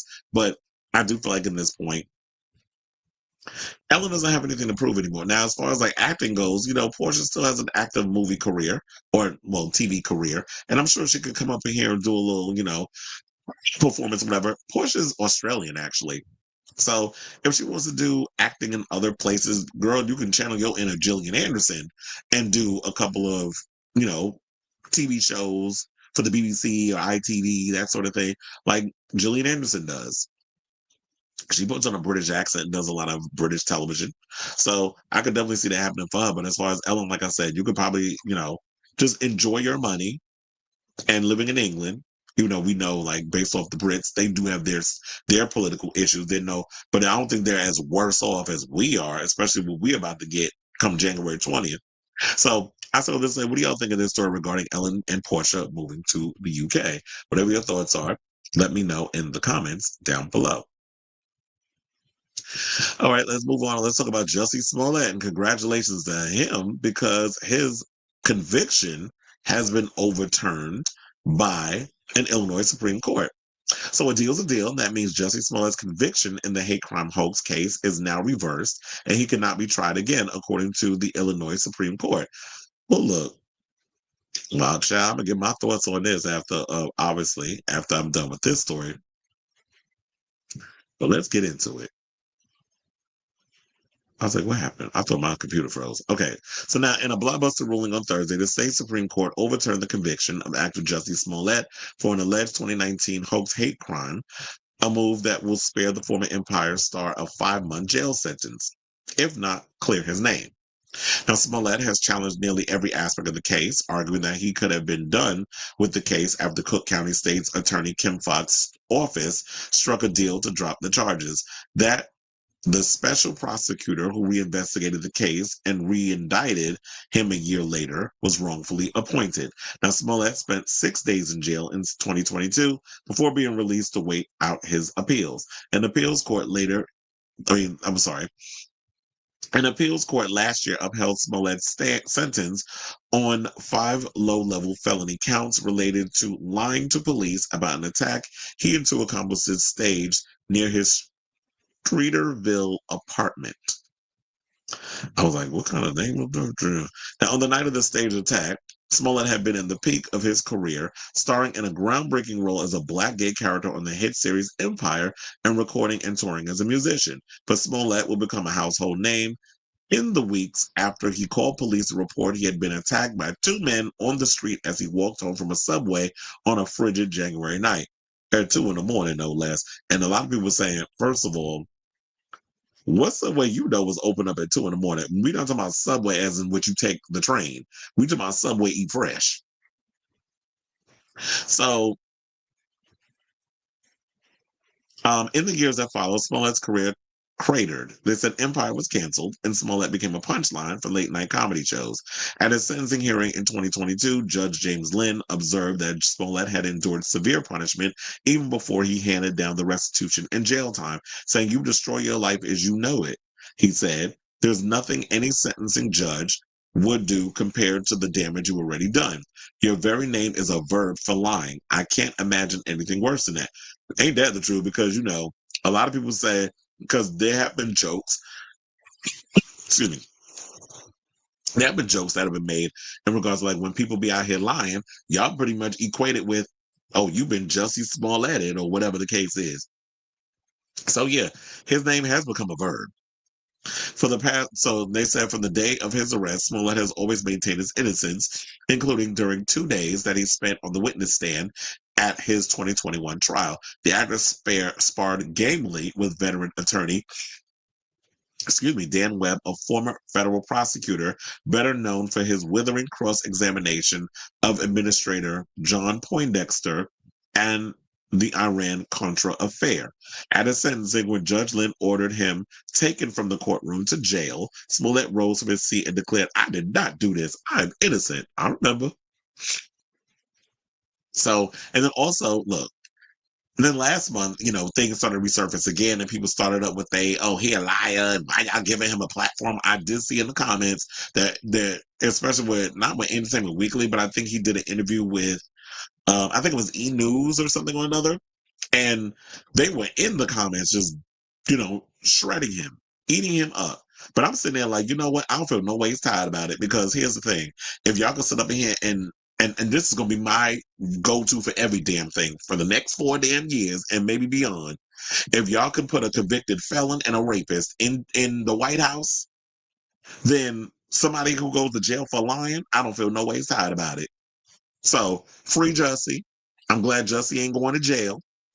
And it is what it is. So when y'all want to be fair on the other side, when it comes to y'all just looking up and looking the other way when white people do the things that they do, y'all need to have that same energy when it comes to people like a Jussie Smollett. Oh, you want to go in, y'all want to lock up and throw away the key, lock the door and throw away the key for an actor for making up a whole attack because allegedly there was some things going on behind the scenes at Empire with him getting death threats for being gay and black and all the things that he said it was going on. He felt that Fox wasn't really handling the situation the way it needed to be handled. So allegedly, he came up with this whole cockamamie scheme just so that way he could bring some attention to the overall attacks and things that he was dealing with and bullying that he was dealing with from the fans over at behind the scenes at Empire.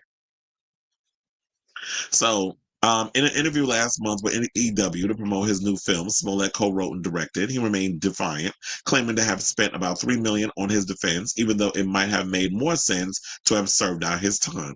Well, look, if he's saying he's innocent, he believes all in his innocence. Why the hell would I just go to jail? So I gotta have that on my record. He said, I don't want, and that's why I just said, as I'm about to read it, he said, I don't want to have a felony on my record for something that I didn't do. That's what we're fighting for. I know that on the surface, it probably seemed like why doesn't he just serve the time? Why doesn't he just let this go? It would be easier if I had in fact done this to say that I did it. Said, I'm a grown man and something happened. I can't tell exactly what did happen. Why not? But I can tell you what did not happen, and that is what I have to sit on. No matter how much people are yelling in my face saying, you're a liar, you're a liar, you're a liar. No, I'm not. No, I'm not. I don't want them to believe that. But if that's what they believe, that's on you. And regardless of whether he would have did the time or he didn't do the time, I feel like in any way he would have been painted with the brush of being a liar. So people are going to believe what they want to believe. And at the end of the day, I say let them haters believe what the hell they want. Free Jussie and that his ass out of prison. So I don't care what nobody say. So I say all this to say, what do y'all think of this story? And look, another thing with him. Now that you got your Christmas movie out the way, and now that they had to throw you won't be tried again for this case, and now we can move on with our lives. Thank the Lord, because I got tired of this thing still being a hover. Well, I guess he's happy that it's no longer hovering over his head, but at the same time, also I'm glad that we ain't got to talk about this no damn more. But can we get the sequel to B-Boy Blues?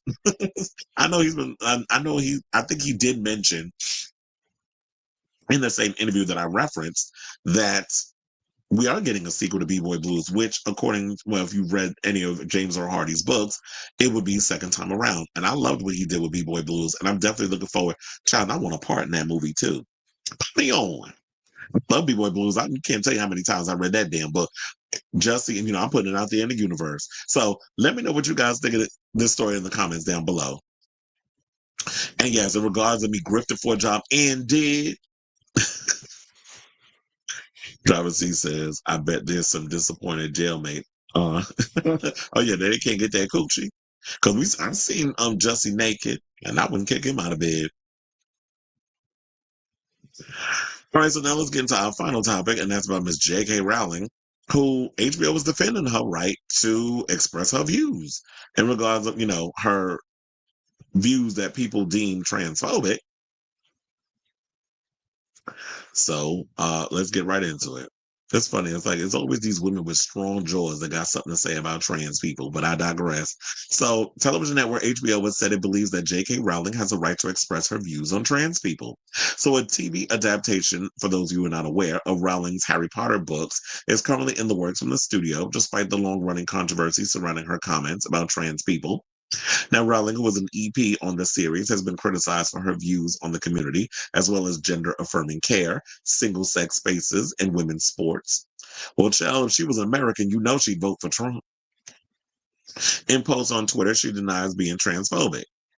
An HBO spokesperson told Variety that the company was proud to be producing the adaptation, adding that Rowling had a right to express her views and that it hadn't affected the casting of hiring or writers or production staff. They went on to say, we remain focused on the development of the new series, which will only benefit from her involvement. Now, however, social media users haven't been so understanding, with one calling HBO's stance incredibly disappointing, while others accuse Rowling of having an evil, hateful personal view. Now, Rowling first courted controversy in 2020 after expressing her belief that trans women and trans men are not valid in their gender identity. The actors from film series, including three main stars, Daniel Radcliffe, Emma Watson, and Rupert Grint, were quick to speak out in support of trans and non-binary people. In a 2020 blog post for the Trevor Project, Radcliffe said that he believed that transgender women are women, adding any statement of to the contrary erases the identity and dignity of trans people and goes against all advice given by professional healthcare associations who have far more expertise on this subject matter than either Rowling or I. And I couldn't have said that better than myself, because here's the thing: who are you to determine what anybody's, anything to do with biology, when last time I checked, your ass don't have a medical degree? So for you to sit about here and try to imply that trans people aren't trans women aren't women, you didn't nip that in the bud. Like, you're incorrect. Now, there is a difference between, we have biological women and we have trans women. And yeah, you weren't born that sex, but if you feel that that's who you are in your heart and of heart of hearts, you go and you make sure that that matches whatever the outside as well as how you feel on the inside. Now, in regarding this whole thing with J.K. Rowling, how you feel, you can feel how you ever you want to feel, and they're right. She has a right to express her views, and we as a people have a right on whether or not we want to support anything that J.K. Rowling does or not support it. So we still got like, if y'all don't want to support her about watching the Harry Potter series whenever that series hits the airwaves, because it's probably going to be a while before we get Harry Potter TV series. But if that's what if you feel in the heart of hearts that she's incorrect and you feel like that this is a disappointment on HBO's part, because all they care about is money, and Warner Brothers makes a shit ton of money from Harry Potter, the merch and all that stuff. So she ain't hurting for money. But yeah, we as a people have a right to protest and show our, we're in solidarity with the trans community by not supporting HBO and this show when it comes on. Show it in the ratings that y'all don't care enough. But I feel like at this point, by the time Harry Potter series comes around, them ratings ain't gonna be hurting at all. It could be very performative how these people out here feeling. I mean, I'm not trying to take away from those who feel it. They are disappointed, but why y'all surprised? At the end of the day, Hollywood's a business. And for what I've heard is that when people get put on, especially like, you know, queer organizations pay money to the studios to give opportunities and diversify their portfolio when it comes to LGBTQIA plus performers. So I say all this to say, what do y'all think of this story? Are you guys surprised regarding HBO's stance on J.K. Rowling and the transphobic people who deem it transphobic, the comments that she's made regarding trans people? Whatever your thoughts are, let me know in the comments down below. Okay, so you said this reminds me of that scene in the movie Devil, where the devil said, "Damn, I almost had you." Okay. Okay, so, and on that note, we are at the end of today's show. I want to thank you all for tuning into this episode of Chris Avalon Unfiltered. Yes, I'll be on tomorrow. I know I told you I was supposed to be on yesterday. I already explained that. I was under the weather. So I will be back on tomorrow and give you all a show to close out the weekend and things of that nature. So if you have not already, please, if you could, hit that like button and that subscribe button, also that's notification button, so that way you know when we go live with a brand new episode of Chris Avalon Unfiltered. I want to thank all of you that were in the comments, keeping the show going with me. Also, thank you, Driver Seat, for the super chat. It is very much appreciated. And if y'all want to in the future, definitely donate to the super chat and things of that nature. Also, I almost forgot. This episode that y'all watching right now is my 1000th video that I've posted on YouTube. So and I was like gonna post up these other clips from the previous show that we did 2 days ago, but I was like, you know what? I'm already at $9.99. I'm gonna wait until I stream this show to make that the 1000th, and then now after I'm done and everything with this stream, I'm going to add the other clips from the previous episode for those who didn't sit through and watch the entire live stream. So I want to point out there before I forget, this is the 1000th stream, well, not stream, but 1000th video that I've done in regards to like entertainment news, gossip, and stuff over the years. So has a milestone, Jeff, and we got more milestones to go in regards of especially with 2025 right around the corner. So thank you all for, I appreciate all of you, and thank you all for supporting the show and all that good stuff. And until next time, ciao, darlings.